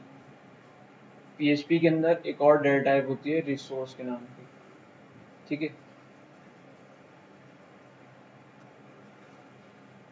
PHP से बाहर जब आप किसी भी चीज के साथ इंटरेक्ट करेंगे, लाइक डेटाबेस के साथ जब आप कनेक्शन एस्टेब्लिश करते हैं, तो ये थर्ड पार्टी है इसके लिए, PHP के लिए। ये PHP का अपना नहीं है, PHP थर्ड पार्टी के साथ कम्युनिकेट कर रही है। MySQL एक और एप्लीकेशन है, उसके साथ ये कम्युनिकेशन कर रही है, डेटा स्टोरिंग। तो ये जो थर्ड पार्टी एप्लीकेशन के साथ PHP का जो कनेक्शन बनता है, इसको जो अगर आप किसी वेरिएबल में स्टोर करें तो ये इसको रिसोर्स वेरिएबल कहता है। ये आम वेरिएबल नहीं होता, ये रिसोर्स वेरिएबल कहलाता है, जो थर्ड पार्टी से कम्युनिकेट कर रहा होता है। ठीक हो गया जी?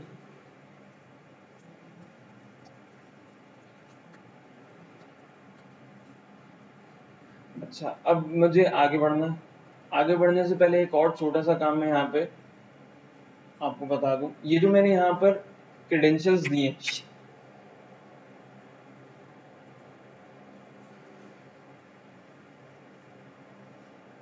मुझे कोई नजर आ गया वो क्लास से बाहर जाएगा, जो शोर चीज जीपी पीपी हो रही है।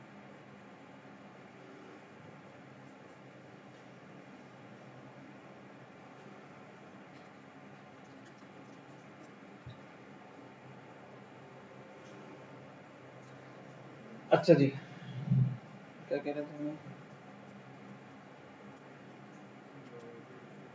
हाँ, यहाँ पर ये जो मैंने लॉगिन डेटाबेस को कनेक्ट करने के लिए जो क्रेडेंशियल्स दिए हैं, आईपी, यूजर नेम, पासवर्ड और डीबी नेम, ये मैंने वेरिएबल्स में स्टोर किए हैं। पहली चीज तो ये कि नॉर्मली हम डेटाबेस को ये जो कॉन्फ़िगरेशन देते हैं, like user name, IP, password, इसको नॉर्मली हम एक अलग सेपरेट फाइल में रखते हैं। कॉमन प्रैक्टिस है कि हम इसके लिए एक अलग फाइल क्रिएट करते हैं और इसको नॉर्मली डीबी कॉन्फ़िग या डेटाबेस कॉन्फ़िग या config.php के नाम से स्टोर करते हैं। जो आपको नाम अच्छा लगे वो आप रख लें। मैं इसको db_config.php के नाम से स्टोर करता हूँ। पहला काम। दूसरा काम ये कि जब मुझे इसकी जरूरत यहाँ पड़ेगी तो मैं यहाँ पर इसको इंक्लूड कर सकता हूँ। लाइक इंक्लूड करने के लिए मेरे पास 3-4 फंक्शंस हैं, जिसपे हमने शायद पहले बात की हुई है। इंक्लूड होता है, और रेड टी शर्ट में हमारे भाई जो बैठे हैं, आप ही हैं रेड टी शर्ट में। तिरमिजी साहब आए थे, कहाँ तिरमिजी? लेट आए थे, कहाँ तिरमिजी साहब? वो कोने में बैठे। इंक्लूड करने के लिए हमने फाइल इंक्लूड करने के लिए एक से ज्यादा फंक्शंस पढ़े थे आज से 2-3 क्लासेस पहले।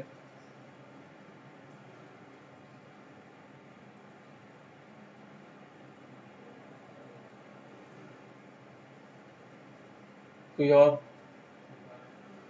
हमने एक इंक्लूड पढ़ा भी था या नहीं पढ़ा था? अच्छा, नहीं पढ़ा तो फिर बताया ना, क्यों परेशान हो?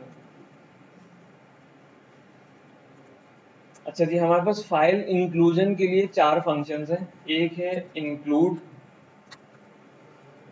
ठीक है जी, एक है इंक्लूड वंस, एक है रिक्वायर, और एक है रिक्वायर वंस।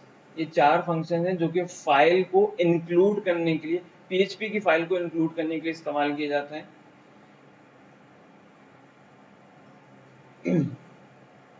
अब इसकी एग्जाम्पल के लिए मुझे, चलिए मैं यहाँ पे जाता हूँ echo db_config। यहाँ मैंने एक स्ट्रिंग लिख दिया स्टार्ट में, ये तो कॉन्फ़िग फाइल थी db_config, ठीक है जी। एक echo, एक जस्ट एक मैसेज लिख दिया फॉर डिमॉन्स्ट्रेशन, वैसे नॉर्मली लिखा नहीं जाता। अब मैं यहाँ पे फाइल को इंक्लूड करता हूँ, इंक्लूड, और इसके बाद आप स्ट्रिंग में या ब्रैकेट्स में नाम दे दें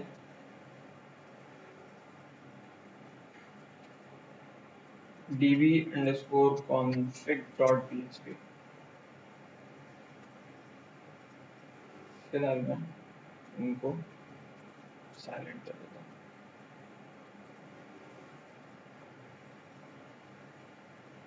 मैंने इंक्लूड किया ये db_config। अच्छा, ये फाइल क्योंकि मेरे पास इसी फोल्डर में मौजूद है जिस फोल्डर में ये db मैनेजर मौजूद है, तो मैं इसको पूरा एग्जैक्टली पाथ नहीं दे रहा, फाइल पाथ। नहीं तो इंक्लूड के साथ आपने रिलेटिव पाथ देना होता है, एब्सोल्यूट पाथ नहीं चलता है यहाँ पे। रिलेटिव पाथ से मुराद जो कि आपकी डायरेक्टरी स्ट्रक्चर का पाथ होता है, सी कॉलन वेम स्टैक देन htdocs देन फलां फलां फलां, तो ये आपका रिलेटिव पाथ कहलाता है। ठीक है, तो ये db_config क्योंकि इसी फोल्डर में मौजूद है जिसमें ये db_manager, इसलिए मैं कंप्लीट पाथ नहीं दे रहा।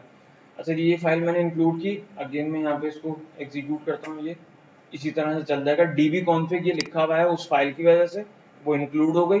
उसके बाद मेरा डेटाबेस कनेक्ट हो गया और डेटाबेस सिलेक्ट भी हो गया क्योंकि वो क्रेडेंशियल्स वहाँ मौजूद थी। मैं इसको एक दफ़ा फिर करता हूँ, 2 दफ़ा इंक्लूड कर लेता हूँ। इंक्लूड db_config, इंक्लूड db_config, एक से ज़्यादा दफ़ा सेम फाइल पे db_config, db_config, database connected, database selected, 2 दफ़ा फाइल इंक्लूड हो गई। एक दफ़ा और करूँगा तो यकीनन एक दफ़ा फिर इंक्लूड हो जाएगी। ठीक है जी। अच्छा, अब इंस्टेंट ऑफ इंक्लूड मैं यूज़ करता हूँ इंक्लूड वंस, और यहाँ पे भी मैं यूज़ करता हूँ इंक्लूड वंस।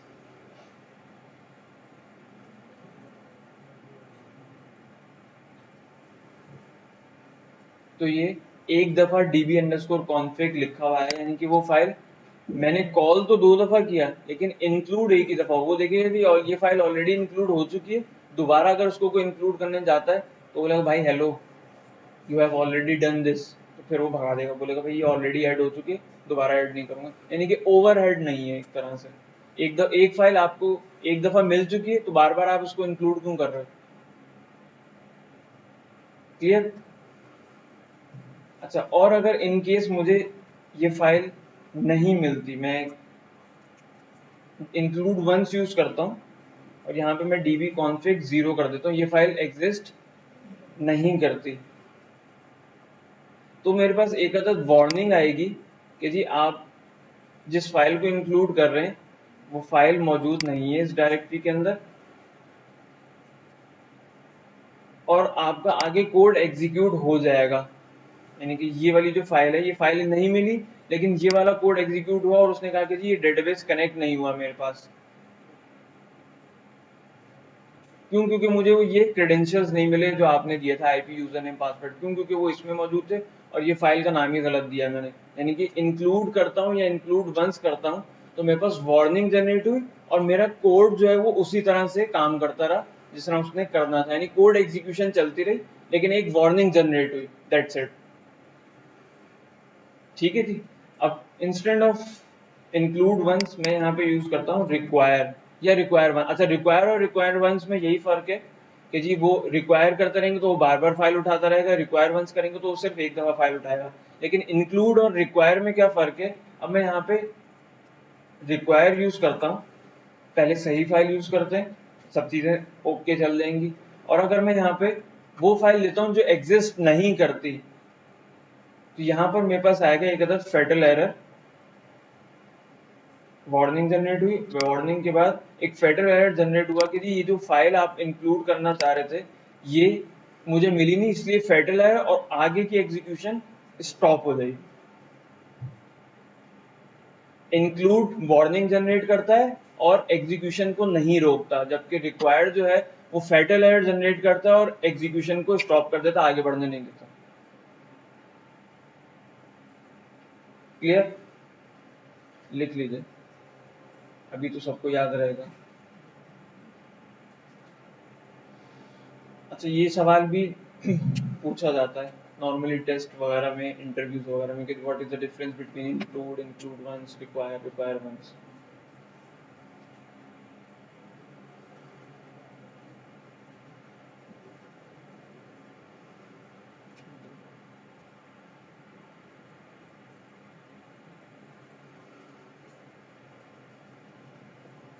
शांत भी कुछ कह रहे, थोड़ी देर लगेगी।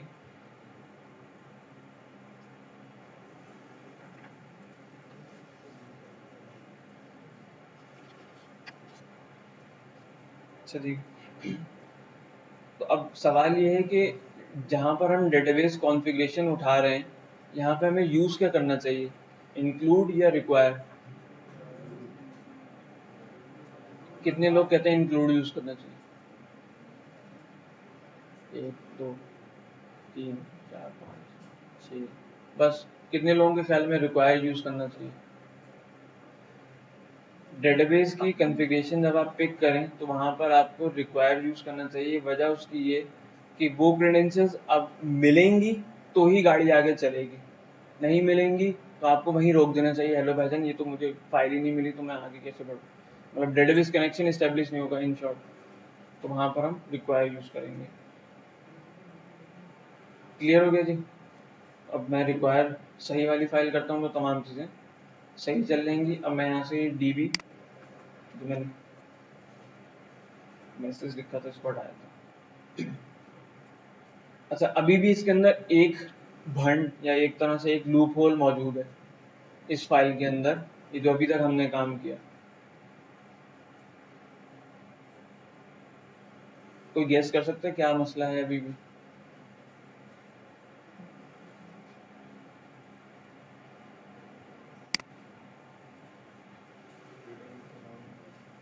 डेटाबेस का नाम सही है, IP भी सही है, यूजर नेम भी सही है, पासवर्ड भी सही है, कोई फेडरल एरर नहीं है, लेकिन टेक्निकली एक मसला है।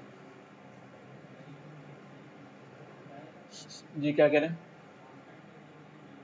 हाँ, ये जो मैंने कॉन्फ़िगरेशन यहाँ पे इंक्लूड की है, अब मैं यहाँ पर आके IP इस फाइल को इंक्लूड करूँ और इसके बाद मैं यहाँ पर IP चेंज कर दूँ। मिनट से मैं इसको कर देता हूँ 192.168.0.9। पॉसिबल है? पॉसिबल है ना? मतलब ये वाली IP की वैल्यू मुझे यहाँ से मिली थी लोकल होस्ट, वो इंक्लूड हो गई, बहुत अच्छा हो गया, लेकिन उसके बाद मैंने यहाँ पर आके इसको ओवरराइट कर दिया तो अब इसकी वैल्यू जो है वो नई वाली ये हो गई। पॉसिबल है ना? तो आपकी ये जो क्रेडेंशियल्स हैं ये चेंज नहीं होनी चाहिए, नोबडी, मतलब इसको कोई भी चेंज ना कर सके, कांस्टेंट रहनी चाहिए थ्रू आउट द एप्लीकेशन। कहीं पे भी कोई गलती से भी अगर आपके वेरिएबल को ओवरराइट कर दे तो आपका डेटाबेस ओवरराइट, यानी कि ये जो क्रेडेंशियल्स वाली वेरिएबल्स हैं ये ओवरराइट ना हो सके, चेंज ना हो सके, तो इसको कांस्टेंट रखा जाता है। अच्छा, कांस्टेंट रखने के लिए शायद हमने पता नहीं पहले पढ़ा था, एक फंक्शन आता है हमारे पास डिफाइन के नाम का। ठीक है जी, इसमें हम देते हैं IP, पहला वेरिएबल यानी जो पहला पैरामीटर है ये एक तरह से कह लें इसका कांस्टेंट नेम, और उसके बाद इस कांस्टेंट की वैल्यू मेरे पास, मैं इसको देता हूँ IP। अच्छा, कांस्टेंट हमेशा स्टैंडर्ड है कैप्स लॉक में लिखा जाता है, लाइक दिस मैंने जो लिखा है। इसके बाद मुझे चाहिए था यूजर नेम है रूट, देन मेरे पास है पासवर्ड जो कि है 1 2 3 4 5 6, एंड देन फाइनली DB_name जो कि है ई-कॉमर्स।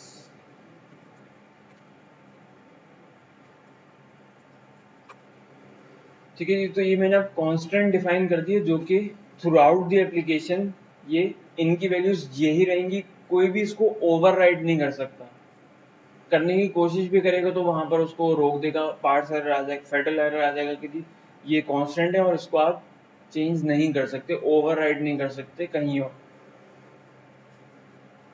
ठीक है, तो और कांस्टेंट डिफाइन करने के लिए ये डिफाइन का फंक्शन यूज किया जाता है जिसमें हम पहली वैल्यू जो है वो कांस्टेंट नेम और यहाँ पे इसकी वैल्यू देते हैं।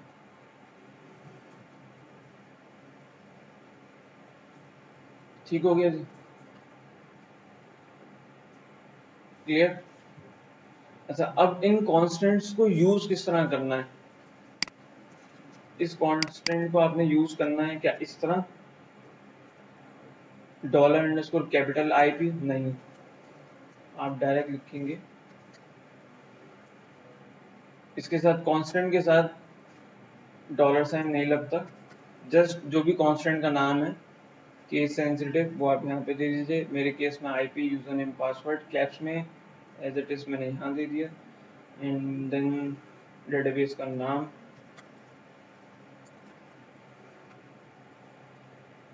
ये इसी तरह से चलेगा।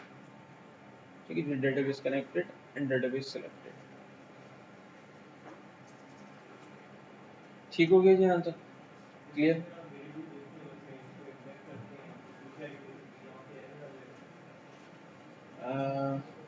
हाँ बिल्कुल एरर आ जाएगा। लाइक मैं अगर यहाँ पे इस वेरिएबल को दोबारा डिफाइन करना चाहूँ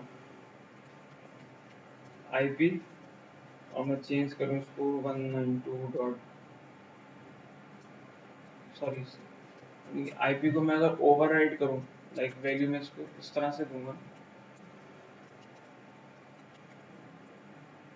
लेट्स सपोज आपके पास पार्ट्स एरर जनरेट कर देगा। अगर आप इसको डिफाइन के थ्रू भी दोबारा डिफाइन करने जाएंगे तो भी फैक्टर एरर जनरेट कर देगा, क्योंकि आप इसकी वैल्यू चेंज कर रहे हैं। करके देख लीजिएगा, वो आपको फैक्टर एरर नजर आ जाएगा। ठीक है जी, यानी कि आप उसको ओवरराइड जहाँ पे भी चेंज करने की कोशिश करेंगे वहाँ वो रोक देगा, भाई ऑलरेडी डिफाइंड है और उसको आप चेंज कर रहे हैं, जो कि पॉसिबल नहीं है। ठीक है जी, क्लियर। आगे चलें। अभी तक हमने सिर्फ और सिर्फ डेटाबेस कनेक्शन एस्टेब्लिश किया। अच्छा, अब इसके बाद हम चलते हैं एक और फाइल बनाते हैं।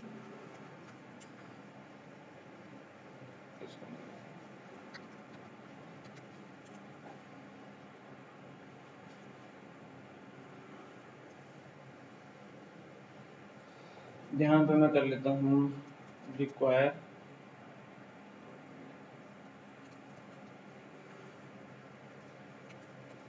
db_manager.php। अच्छा, db_manager को मैंने यहाँ पे रिक्वायर किया, ये फाइल इंक्लूड होगी जो पहले कॉन्फ़िगरेशन को इंक्लूड करेगी, देन कनेक्शन बनाएगी, और कनेक्शन बनाने के बाद मुझे इस फाइल पे डेटाबेस का कनेक्शन मिल जाएगा। ठीक है, आसानी के साथ मैं यहाँ से ये वाले मैसेजेस हटा देता हूँ, मुझे इनकी ज़रूरत नहीं है। सक्सेस मैसेज के लिए ये काम हो गया, ये काम अगर नहीं होगा तो वो मुझे बता देगा भाई ये काम नहीं हुआ, जब हो जाएगा तो चुपचाप आगे बढ़ जाएगा। अच्छा, अब मुझे क्यूरीज रन करनी है डेटाबेस के ऊपर। हम नॉर्मली 4 ऑपरेशंस परफॉर्म कर सकते हैं। या तो हम कोई रिकॉर्ड इंसर्ट कर सकते हैं, एग्जिस्टिंग रिकॉर्ड को अपडेट कर सकते हैं, एग्जिस्टिंग रिकॉर्ड को डिलीट कर सकते हैं, या फिर सिलेक्ट, या दूसरे लफ्जों में उसको व्यू कर सकते हैं। इस 4 के अलावा आप डेटाबेस के ऊपर कोई 5वां काम परफॉर्म नहीं कर सकते। या तो आप नया रिकॉर्ड को इंसर्ट करेंगे, अपडेट करेंगे, डिलीट करेंगे, या फिर व्यू करेंगे। 5वां कोई ऑपरेशन डीबी के ऊपर होता नहीं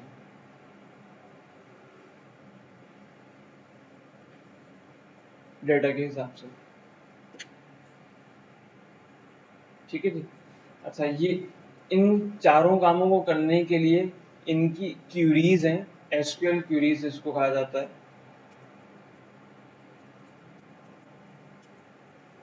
एसक्यूएल जो कि है स्ट्रक्चर्ड, अगर स्पेलिंग गलत है सही कर लीजिए, स्ट्रक्चर्ड क्यूरी लैंग्वेज, एसक्यूएल। ठीक है जी। अच्छा, अब हम सबसे पहले लिखते हैं एक इंसर्ट की क्यूरी, इंसर्ट एसक्यूएल, और मेरे पास डेटाबेस कनेक्शन बन चुका है, डेटाबेस सिलेक्ट हो चुका है, लास्ट में डिस्टर्बेंस हो रही है, प्लीज शोर ना करें, इधर कंसंट्रेट करें अपने लिए, कौन के लिए।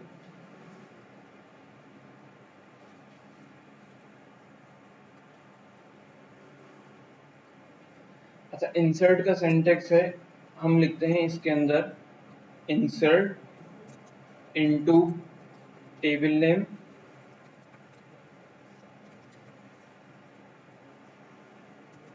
इसके बाद क्यों भाई डायरेक्ट वैल्यूज में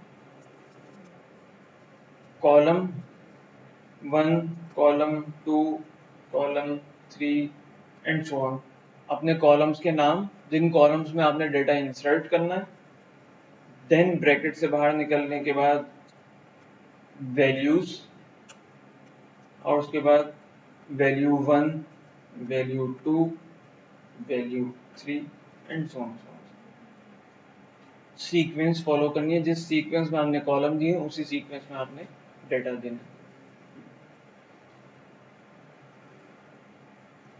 क्लियर? अच्छा, अब हम इसकी एक एग्जाम्पल लिख लेते हैं।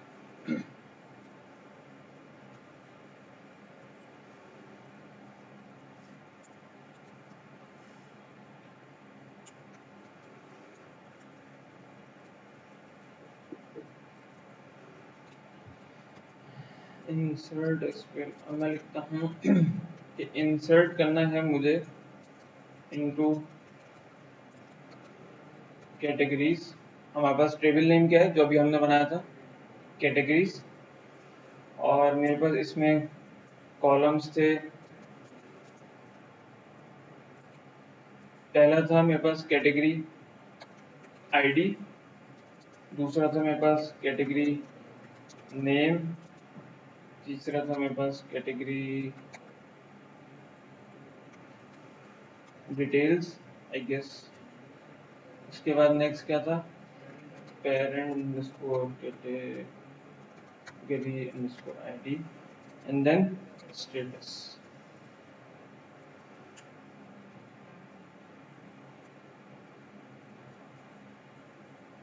इसके बाद मैं कहता हूँ इसकी वैल्यूज, ये वैल्यूज है वो सिंटेक्स का पार्ट है, और ये वो कॉलम्स जो मेरे पास टेबल के अंदर मैंने क्रिएट किए थे।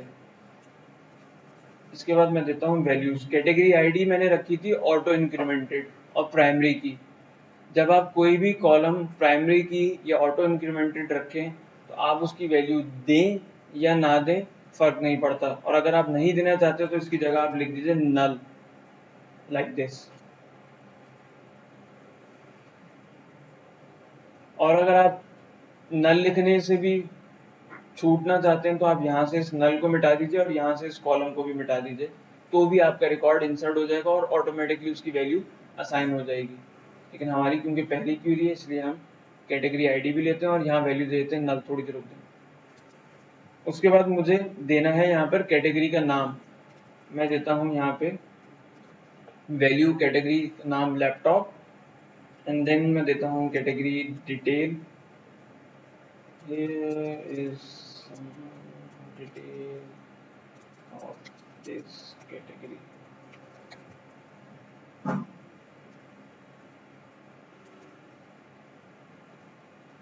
उसके बाद पेरेंट कैटेगरी आईडी इसकी होगी 0, एंड देन स्टेटस में कर देता हूँ इसका 1।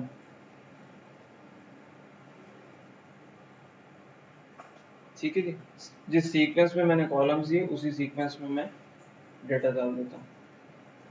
अच्छा, इसको समझने के लिए अगर परेशानी हो रही है तो हम इसको और थोड़ा सा आसान कर देते हैं।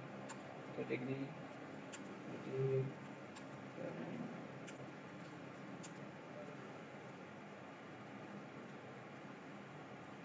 वैल्यूज में पहले आईडी, फिर नेम, फिर पेरेंट एंड देन। ठीक है जी, इस क्यूरी में यकीन आई होप कि कोई परेशानी नहीं होगी। अच्छा जी, अब इस क्यूरी को मुझे एग्जीक्यूट करना है। मैंने ये क्यूरी लिख ली, अब इस क्यूरी को एग्जीक्यूट करवाना है। हाँ, आप कुछ पूछ रहे थे, किसकी जगह? नल की जगह ब्लैंक छोड़ दें तो भी चल जाए।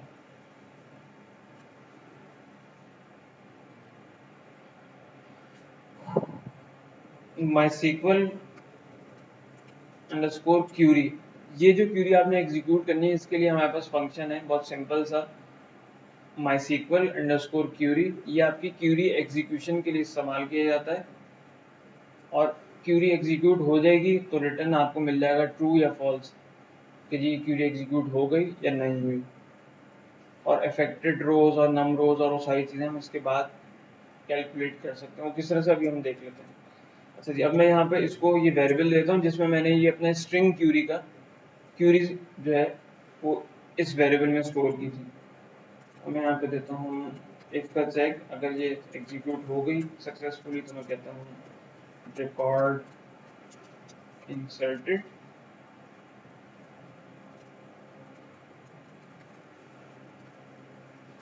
और एल्स मैं कहता हूँ कि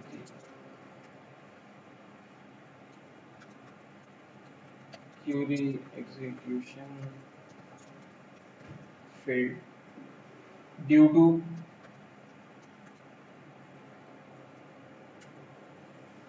कोई एरर आया होगा क्यूरी एग्जीक्यूशन के दरमियान, तो वो हमें यहाँ पे क्यूरी एरर दे देगा। MySQL अंडरस्कोर एरर, अगर आपकी क्यूरी एग्जीक्यूशन में कोई एरर आ जाए तो आपको देखना हो कि जी फ्रंट के ऊपर लास्ट में आप आगे आ जाए, बिल्कुल आखिर में जो बैठे सर बाल ठीक कर रहे हैं आप आगे आ जाओ, फटाफट आ जाओ आगे।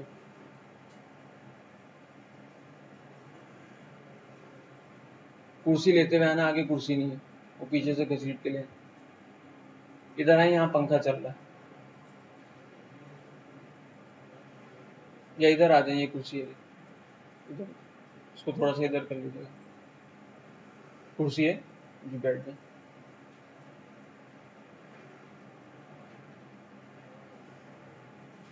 MySQL एरर, अगर आपकी क्यूरी एग्जीक्यूशन में कोई एरर आता है तो आपको वो एरर प्रॉम्प्ट करके बता देगा कि जी इस क्यूरी के अंदर ये मसला था इसलिए ये एग्जीक्यूशन रुक गई।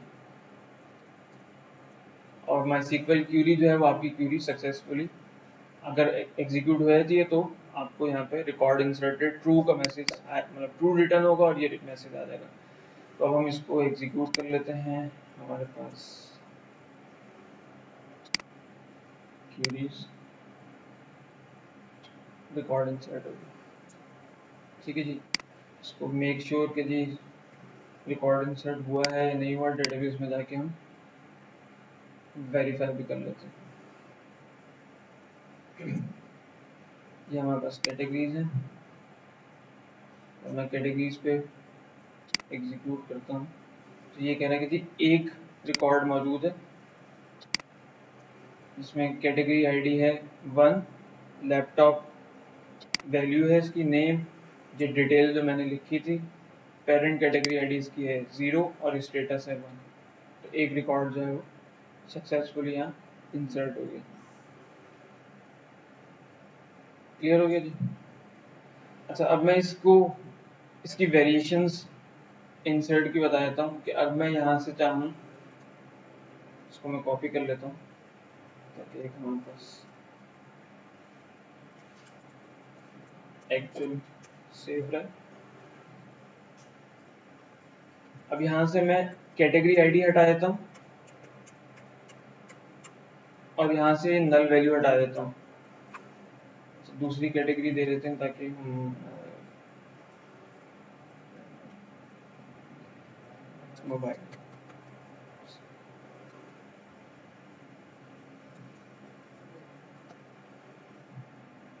ठीक है जी। अब भी रिकॉर्ड इंसर्ट हो गया जबकि मैंने यहाँ से कैटेगरी आईडी हटा दी। अच्छा, और अब की दफा मैं यहाँ से ये चारों कॉलम्स भी उड़ा देता हूँ, ठीक है, इंसर्ट इनटू कैटेगरीज, और उसके बाद मैं यहाँ पे सीक्वेंस में यहाँ देता हूँ नल, उसके बाद मैं देता हूँ यहाँ पे लेट्स से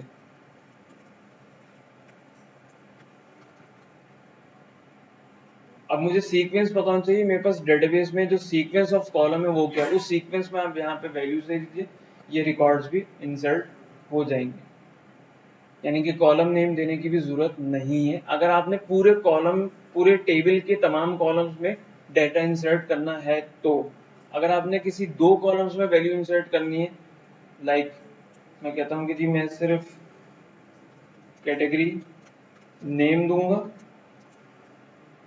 और कैटेगरी या स्टेटस दूंगा और पेरेंट कैटेगरी आईडी दूंगा। ये 3 वैल्यूज दूंगा, डिस्क्रिप्शन नहीं दे रहा मैं, वो नहीं दे रहा, आईडी नहीं दे रहा। तो अब आपने कैटेगरी नेम लिया, अब इसी सीक्वेंस में अगर आपने सिर्फ 3 कॉलम्स में डेटा इंसर्ट करना है, यहाँ पे मैं कर लेता हूँ कैमरा, कैटेगरी डिटेल देने की जरूरत नहीं है, पेरेंट आईडी और स्टेटस मैंने यहाँ पे 3 वैल्यूज दूंगा, तो ये रिकॉर्ड भी इंसर्ट समथिंग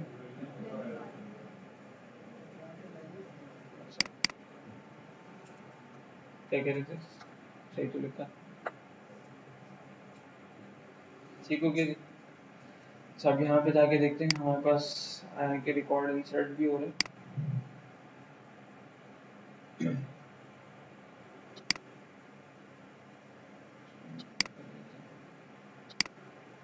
जी, हमारे पास ये 4 रिकॉर्ड्स इंसर्ट हो गए। क्लियर हो गया जी, कोई परेशानी इंसर्ट में? तो ये इंसर्ट की तमाम वेरिएशंस थी जी। तो वैल्यू भी आगे पीछे हो गई, जाहिर सी बात है। अगर मैं सीक्वेंस आगे पीछे कर दूं, आप कह रहे हैं कि जिस तरह ये पेरेंट कैटेगरी आईडी मैं यहाँ दे दूं, कैटेगरी नेम बाद में दे दूं, तो आपको इसकी सीक्वेंस भी इसके हिसाब से करनी पड़ेगी। चलें अब एक और हम रख लेते हैं क्वेश्चंस की कैटेगरी, ठीक हो गया। और अगर हम इसको भी चलाते हैं तो होपफुली ये भी ओप्स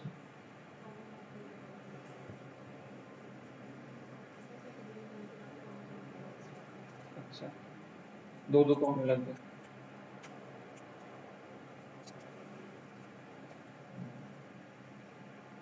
ठीक है जी, ये भी रिकॉर्ड इंसर्ट हो गया।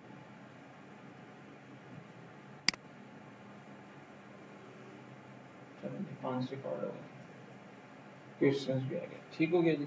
सीक्वेंस मतलब जिस सीक्वेंस में आप कॉलम दे रहे हो उसी सीक्वेंस में आपने रिकॉर्ड्स देने, डेटा देना।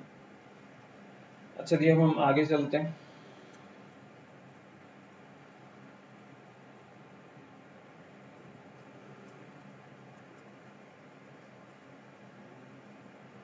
इंसर्ट बहुत सारे हो गए रिकॉर्ड्स, अब हम चलते हैं नेक्स्ट। अब मुझे अगर कोई एग्जिस्टिंग रिकॉर्ड अपडेट करना है तो अपडेट एसक्यूएल होगी बहुत आसान सी, इसमें लिखा जाता है अपडेट टेबल नेम, उसके बाद सेट का keyword and then column name, column 1 equals value 1 comma column 2 equals value 2 and so on. जितने भी जिन कॉलम्स में भी आपने रिकॉर्ड अपडेट करना है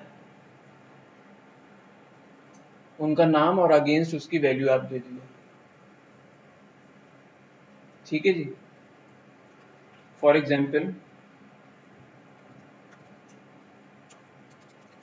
हम एक रिकॉर्ड अपडेट करते हैं, अपडेट कैटेगरीज सेट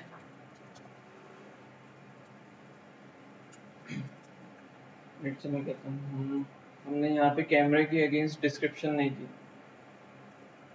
हम डिस्क्रिप्शन दे देते हैं, क्या था कॉलम नेम इसका, कैटेगरी डिटेल, हम कैटेगरी डिटेल अपडेट कर देते हैं, category details equals something new in detail, ठीक है जी। Update category set category details, मैंने कहा कि जी इस कॉलम के अगेंस्ट ये नई वैल्यू अपडेट कर दो, ठीक है जी। और इस क्यूरी को एग्जीक्यूट करने के लिए भी हमारे पास जो फंक्शन इस्तेमाल होगा वो माईसीक्वल अंडरस्कोर क्यूरी ही एग्जीक्यूट करेगा, और इसको हम वेरिएबल वैल्यू दे देते हैं, और अगर ये सक्सेसफुली अपडेट हो जाता है तो वेरी गुड, और अगर नहीं होता तो फिर देखते हैं दी रिकॉर्ड अपडेटेड एल्स। अच्छा ठीक है वो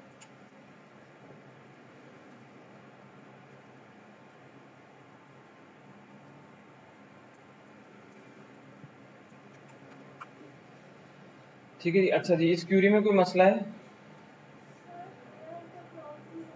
तो क्या सबको कर देंगे। अच्छा जी, यहाँ पर एक काम हमने छोड़ दिया, कैटेगरी डिटेल। अब मैंने यहाँ पे ये नहीं बताया कि मुझे किस रिकॉर्ड के अगेंस्ट इस वैल्यू को अपडेट करना है। अगर मैं इस क्यूरी को एग्जीक्यूट कर दूं, ये क्यूरी एग्जीक्यूट तो हो जाएगी, लेकिन होगा ये कि ये सारे रिकॉर्ड्स को अपडेट कर देगी। मुझे करना अगर किसी पर्टिकुलर किसी एक या दो रिकॉर्ड्स को है, तो उसको मुझे मेंशन करना पड़ेगा, बताना पड़ेगा, और उसका तरीकाकार ये है कि हम इसके साथ बताते हैं वेयर का क्लॉज।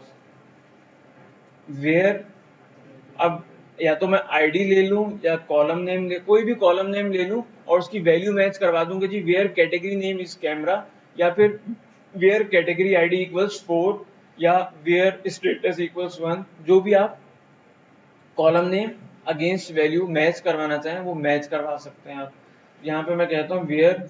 अच्छा, और नॉर्मली वेयर के क्लॉज में इंटीजर वैल्यूज को प्रेफर किया जाता है कि हम इंटीजर के ऊपर वेयर लगाएं, ना कि टेक्स्ट के ऊपर, ड्यू टू परफॉर्मेंस। तो मैं कहता हूँ वेयर कैटेगरी आईडी इक्वल्स 4। ठीक है, कैटेगरी आईडी 4 किसकी है? कैमरा की है। तो हम इसको एग्जीक्यूट करते हैं और रिकॉर्ड अपडेटेड, मेक श्योर कि ये रिकॉर्ड अपडेट हुआ या नहीं हुआ। कैमरे के against something new in detail आ गया। अच्छा, अब अगर आपने एक से ज्यादा कंडीशंस देनी है, ये तो हमने एक कंडीशन दी थी, मैं कहता हूँ कि मैं 5 के अगेंस्ट भी करूंगा, 5 के अगेंस्ट भी रिकॉर्ड मौजूद नहीं है। एक से ज्यादा मैं कंडीशंस देना चाहता हूँ और मैं कहता हूँ जी and where category ID equals 5 and status, let suppose, जब मैं कहता हूँ स्टेटस नहीं कहता, मैं कहता हूँ category name equals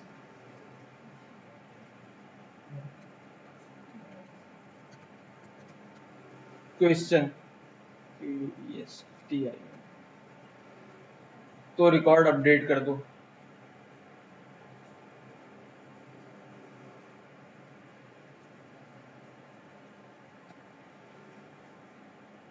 record updated,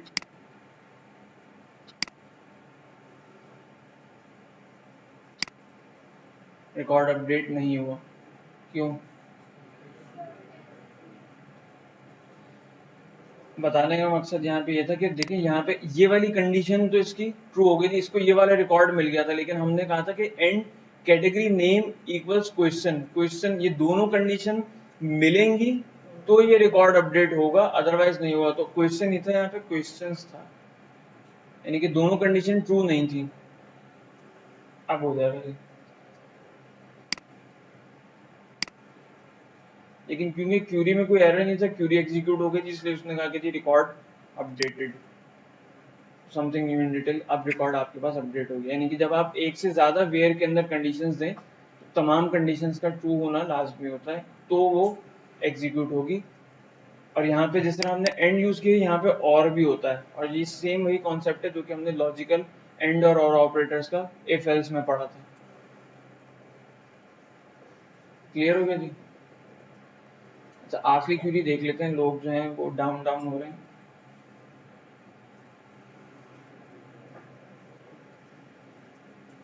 अच्छा, डाउन होने से एक अच्छी खबर है, शायद थोड़ा से चार्ज हो जाए। नेक्स्ट संडे क्लास नहीं होगी क्योंकि 27वीं शब है, वो 27वीं शब के अगला दिन है, 27वां रोजा होगा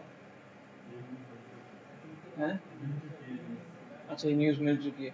अच्छा, दूसरी न्यूज़ ये है कि ईद के बाद वाली, यानी कि ईद के साथ जो जुड़ा हुआ संडे है, ईद प्रोबेबली मेरे ख्याल है वेनेसडे या ट्यूसडे की होगी, जबकि भी होगी तो वो जो उसके साथ जो संडे आ रहा है वो वाला, यानी कि मैं बता देता हूँ तारीख।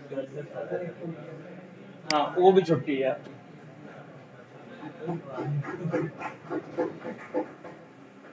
अच्छा ये पुरानी न्यूज़ है, शमशाद भाई ने बता दिया।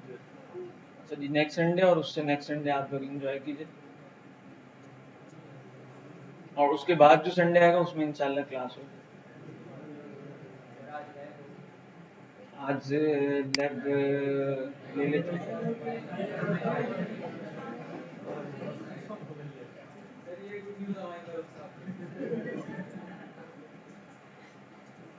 बहुत नवाजी सर आपकी।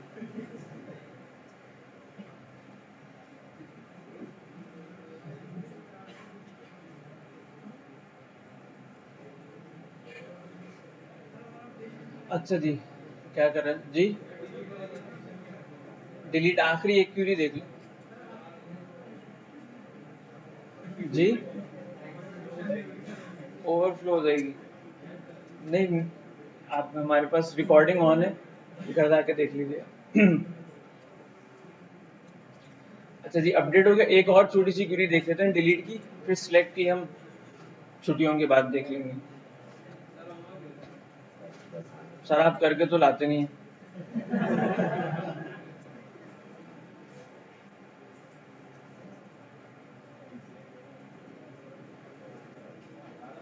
आज वैसे मेरा इरादा था आपसे 1-1 होने का, मैंने कहा चले रमजान में छोड़ देते हैं।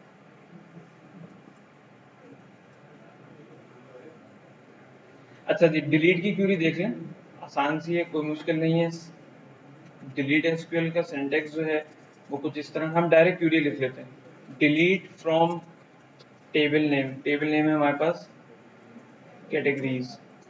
ठीक है जी, ये क्यूरी कंप्लीट हो गई। माई सीक्वल अंडरस्कोर क्यूरी, और इसको हम डिलीट एसक्यूएल दे देते हैं।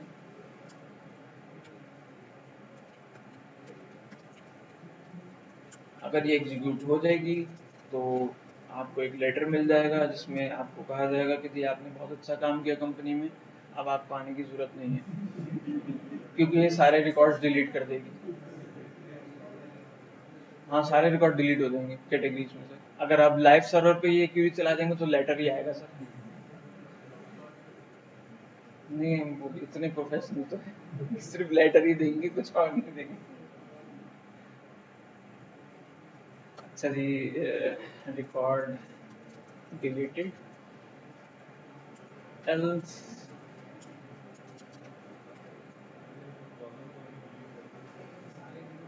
अच्छा ना, मैं रोक रहा हूँ ना उसको।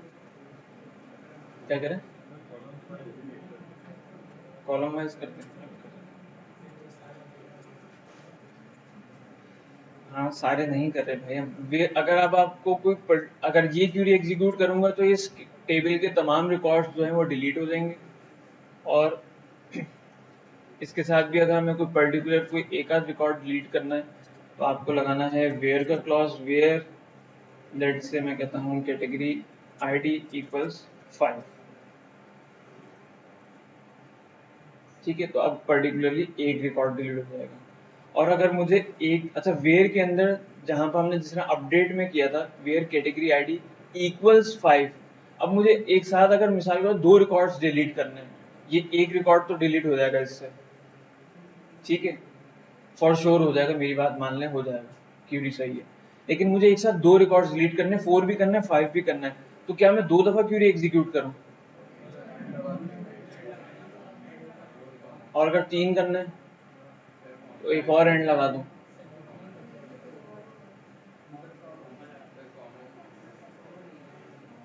कहूँ मैं सेपरेट किस तरह करूं? क्यों मुस्कुरा रहे हैं?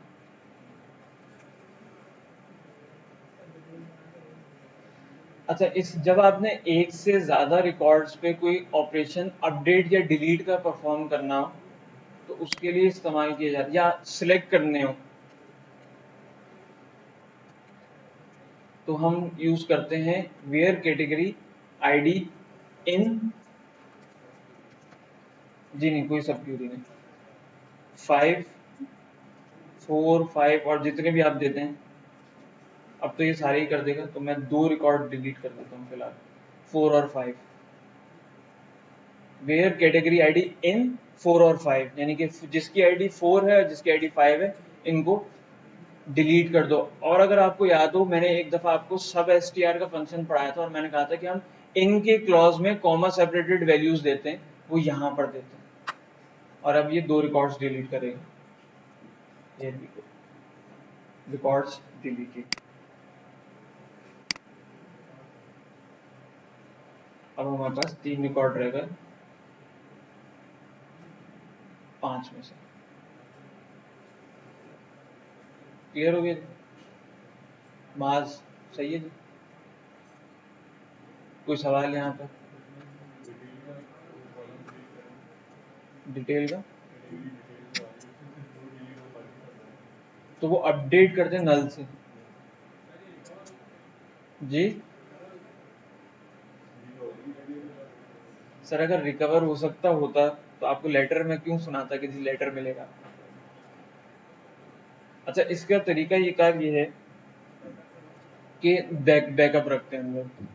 डेटाबेस का जो है वो नॉर्मली रूटीन वर्क होता है, जो भी एप्लीकेशंस अगर जिस पे वॉल्यूम ज़्यादा है तो हम उसका डेली बेसिस पे, कुछ बाज़ एप्लीकेशंस का हर आवरली बेसिस पे, ऑन क्रिटिकलिटी कि जी उसकी कितना हमारे पास जो डेटा है वो कितना सेंसिटिव है और कितना ज़्यादा हमें सिक्योर रखना है, तो हम कोई हर घंटे बाद उसका बैकअप लेता है। कहीं पे जो है वो दिन में एक दफ़ा लिया जाता है, कहीं पे महीने में एक दफ़ा लिया जाता है, हफ्ते में एक दफ़ा लिया जाता है, according to your requirement scenario कि जी मुझे कितना। बैंक्स में जो है वो डेली बेसिस पे लिया जाता है। बाज़ ऑनलाइन ट्रांजेक्शन्स जिनके ऊपर हो रही होती हैं वो हर घंटे के ऊपर ले रहे होते हैं जहाँ पे वॉल्यूम ज़्यादा है। बाज़ जो है वो वीकली ले रहे होते हैं, यार मेरे पास एक वीक बाद लूँगा मैं, ठीक है। बाज़ जो है महीनों में लेते हैं, बाज़ लेते ही नहीं है, तो आपकी मर्जी है। तो वो बैकअप लेके रखते हैं, अगर कभी खुदा न खास्ता कोई रिकॉर्ड डिलीट हो जाए गलती से, तो अगर तो वो बैकअप में है तो बचत हो जाएगी, नहीं तो अगेन फिर क्या मिलेगा? लेटर। ठीक है जी? कोई मजीद सवाल?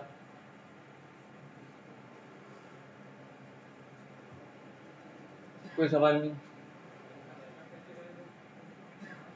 बैकअप कैसे करेंगे? बैकअप लेने के लिए सर बहुत सारे तरीके हैं। रूटीन्स भी लिखी जाती हैं लिनक्स सर्वर के ऊपर, जो कि ऑटोमेटिकली उस टाइम पे ट्रिगर होती हैं और वो बैकअप ले लेती हैं। ठीक है। रेप्लिकेशन सर्वर भी होता है माईसीक्वल के अंदर कि आप डेटा को एक सर्वर से दूसरे सर्वर पे रेप्लिकेट कर दें, ये तरीका कार भी होता है। मास्टर स्लेव का कॉन्सेप्ट होता है, तो वहाँ पे तो हमें रेप्लिकेशन इस्तेमाल करनी ही करनी होती है। मास्टर स्लेव क्या होता है जी? अच्छा, वो सी गेट की आती थी जिसमें वो छोटी सी पिन होती थी जी। स्लेव मास्टर बना दो, स्लेव बना दो। जी जी, आप तरक्की करेंगे इंशाल्लाह। माइग्रेशन भी बताता हूँ। अच्छा, पहले तो एक बहुत सिंपल सा तरीका ये है कि आपने बैकअप लेना है। ये आप डेटाबेस के ऊपर आइए, अपने यहाँ पे क्लिक कीजिए and then export your database in SQL format. ठीक है जी?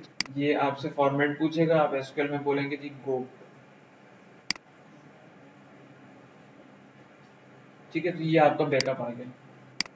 एक तरीका मैनुअल लेने का तरीकाकार एक ये है कि जी आपके पास डेटाबेस का मैनुअल बैकअप आ गया।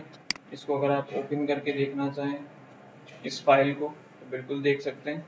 PHP MyAdmin ने इसका SQL डंप लिया है और इस डंप में मौजूद है आपके पास क्रिएट की कमांड, जो कि हमने डेटाबेस क्रिएट करते हुए इस्तेमाल की थी इस टेबल के लिए। और उसके बाद इसके रिकॉर्ड्स जो इंसर्ट की क्यूरीज आ जाएंगी। जब आप इसको दोबारा से एग्जीक्यूट करेंगे तो ये सारा डेटाबेस वापस आपके पास आ जाएगा। एक तरीका कार तो ये है कि मैं माईसीक्वल डंप ये एक्सपोर्ट कर लूँ मैनुअली।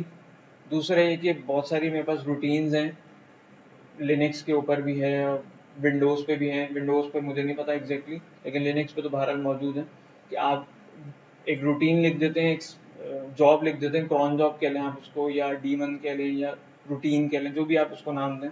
नॉर्मली क्रॉन जॉब कहते हैं या बैकअप रूटीन कहते हैं। तो वो अब एक पर्टिकुलर टाइम पे ट्रिगर होगी और वो डेटाबेस का बैकअप उठा के फिजिकली आपकी हार्ड ड्राइव पे जाके, या जिस जिस जगह पे भी आप बोलेंगे ईमेल कर दो, ईमेल कर देगी। डेटाबेस में बोलेंगे, सॉरी सर्वर पे बोलेंगे तो वहाँ सर्वर पे स्टोर कर देगी। दूसरी चीज़, एक चीज़ और यूज़ होती है हमारे पास बहुत कॉमनली, जहाँ पर डिस्ट्रीब्यूटेड आर्किटेक्चर होता है। बहरहाल अदर देन हमारे सब्जेक्ट और अदर देन टॉपिक है, लेकिन ये चीज़ वहाँ पर इस्तेमाल होती है जहाँ पर आपके पास एप्लीकेशन का साइज बहुत बड़ा हो और मल्टीपल डेटाबेस सर्वर्स हो। जी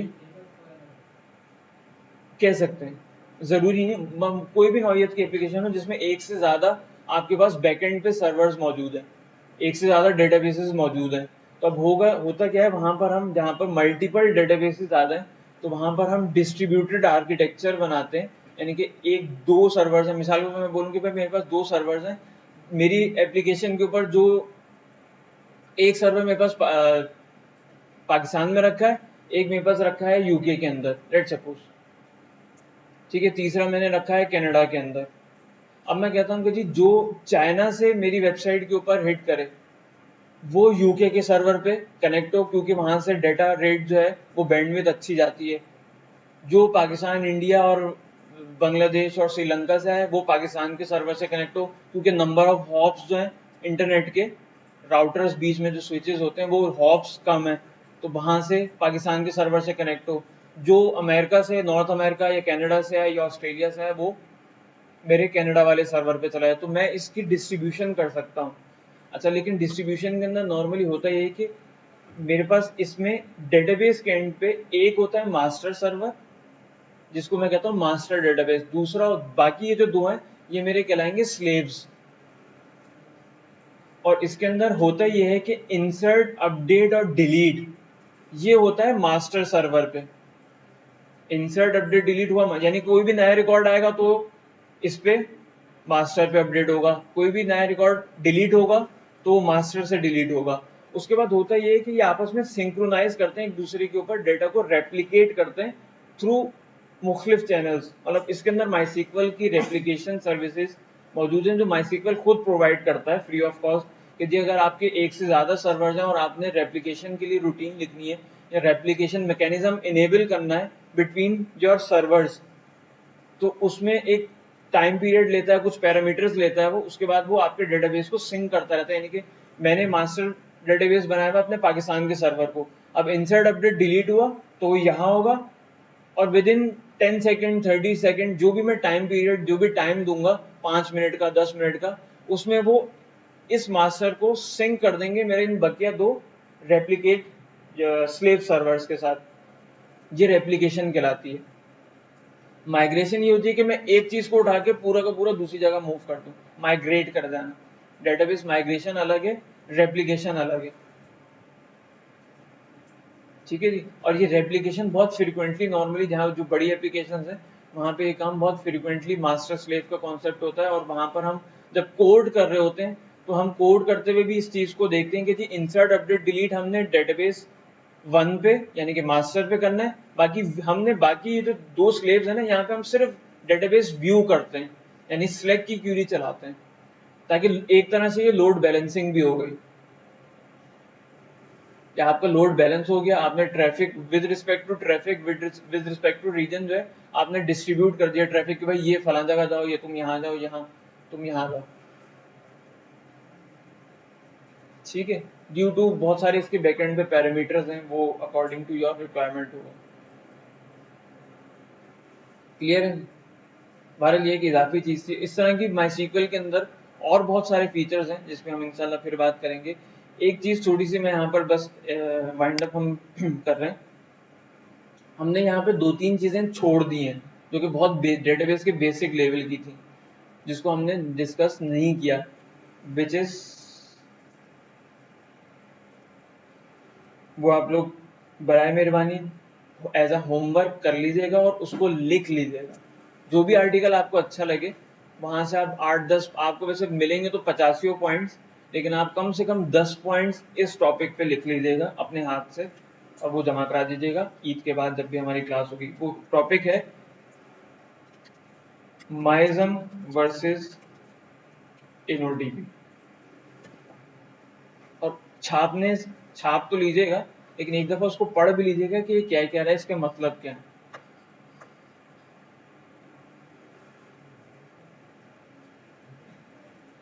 ये लाजमी पूछा जाता है इंटरव्यूज के दरमियान कि जी डिफरेंस क्या है इनोडीबी में और माइज्म में। एक नहीं है, बहुत सारे हैं, अच्छे खासे हैं। ठीक है जी। अच्छा, एक चीज, दूसरी चीज ये कि हमने जो बेसिक क्लासेस पढ़ी थी बचपन में, उसमें हमने एक बहुत छोटा सा टॉपिक था जो कि मैं देख रहा था जेंड का भी एक सैंपल टेस्ट पिछले दिनों, उसके अंदर वो एक सवाल उन्होंने उसमें से पूछा हुआ था जो कि हमने मिस कर दिया। अगर कोई आप में से इस कोर्स के बाद जेंड की सर्टिफिकेशन देना चाहे तो मैंने आपको शायद पहले बताया था कि सिर्फ एक सब्जेक्ट, एक टॉपिक उसमें ऐड करना पड़ेगा, फाइल आईओ का, और आप जेंड की जो बेसिक सर्टिफिकेशन है पीएचपी की वो अटेम्प्ट कर सकते हैं बहुत आराम से। डेफिनेटली उससे पहले आप थोड़ी सी प्रिपरेशन करेंगे, तो 2-4 सैम्पल टेस्ट देंगे जेंड के, उसके बाद जाके आप कोर्स अटेम्प्ट करना चाहें तो वो कोर्स अटेम्प्ट कर सकते हैं। सर्टिफिकेट आपको जेंड की तरफ से ऑफिशियली मिल जाएगा। पाकिस्तान में जेंड सर्टिफिकेशन होती है, यहाँ पे 2-3 इदारे हैं जो इसकी सर्टिफिकेशन की प्रिपरेशन भी करवाते हैं और उसके बाद टेस्ट भी लेते हैं। जी आवाज है? अच्छा मैं बता रहा हूँ, एक मिनट। तो एक छोटा सा जो टॉपिक जो मैंने यहाँ मिस कर दिया था प्रीवियस क्लास में, वो ये था बिटवाइज ऑपरेटर और शिफ्ट ऑपरेटर्स। इन दोनों का आप इंटरनेट पे सर्च कीजिएगा और इसकी एक एक एग्जाम्पल छाप के लिए आइएगा और इसको पढ़ लीजिएगा। अगर समझ में आ जाए तो बहुत अच्छी बात है, नहीं तो मुझसे क्लास में या लैब में पूछ लीजिएगा, मैं इसको एक्सप्लेन कर दूंगा इन तीनों चीज़ों को।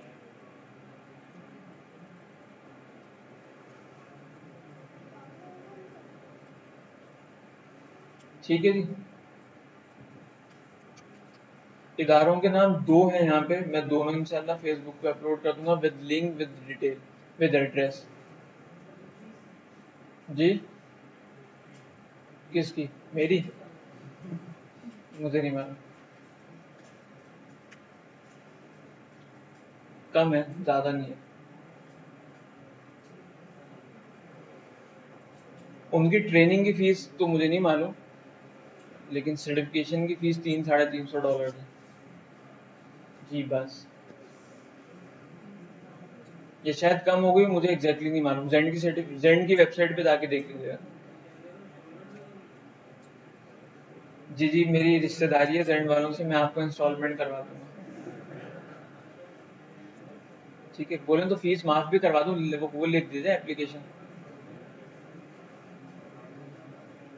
ठीक है जी, चलें जी। Thank you very much advance में, आप सबको ईद मुबारक, एंजॉय कीजिए। अल्लाह हाफ़िज़।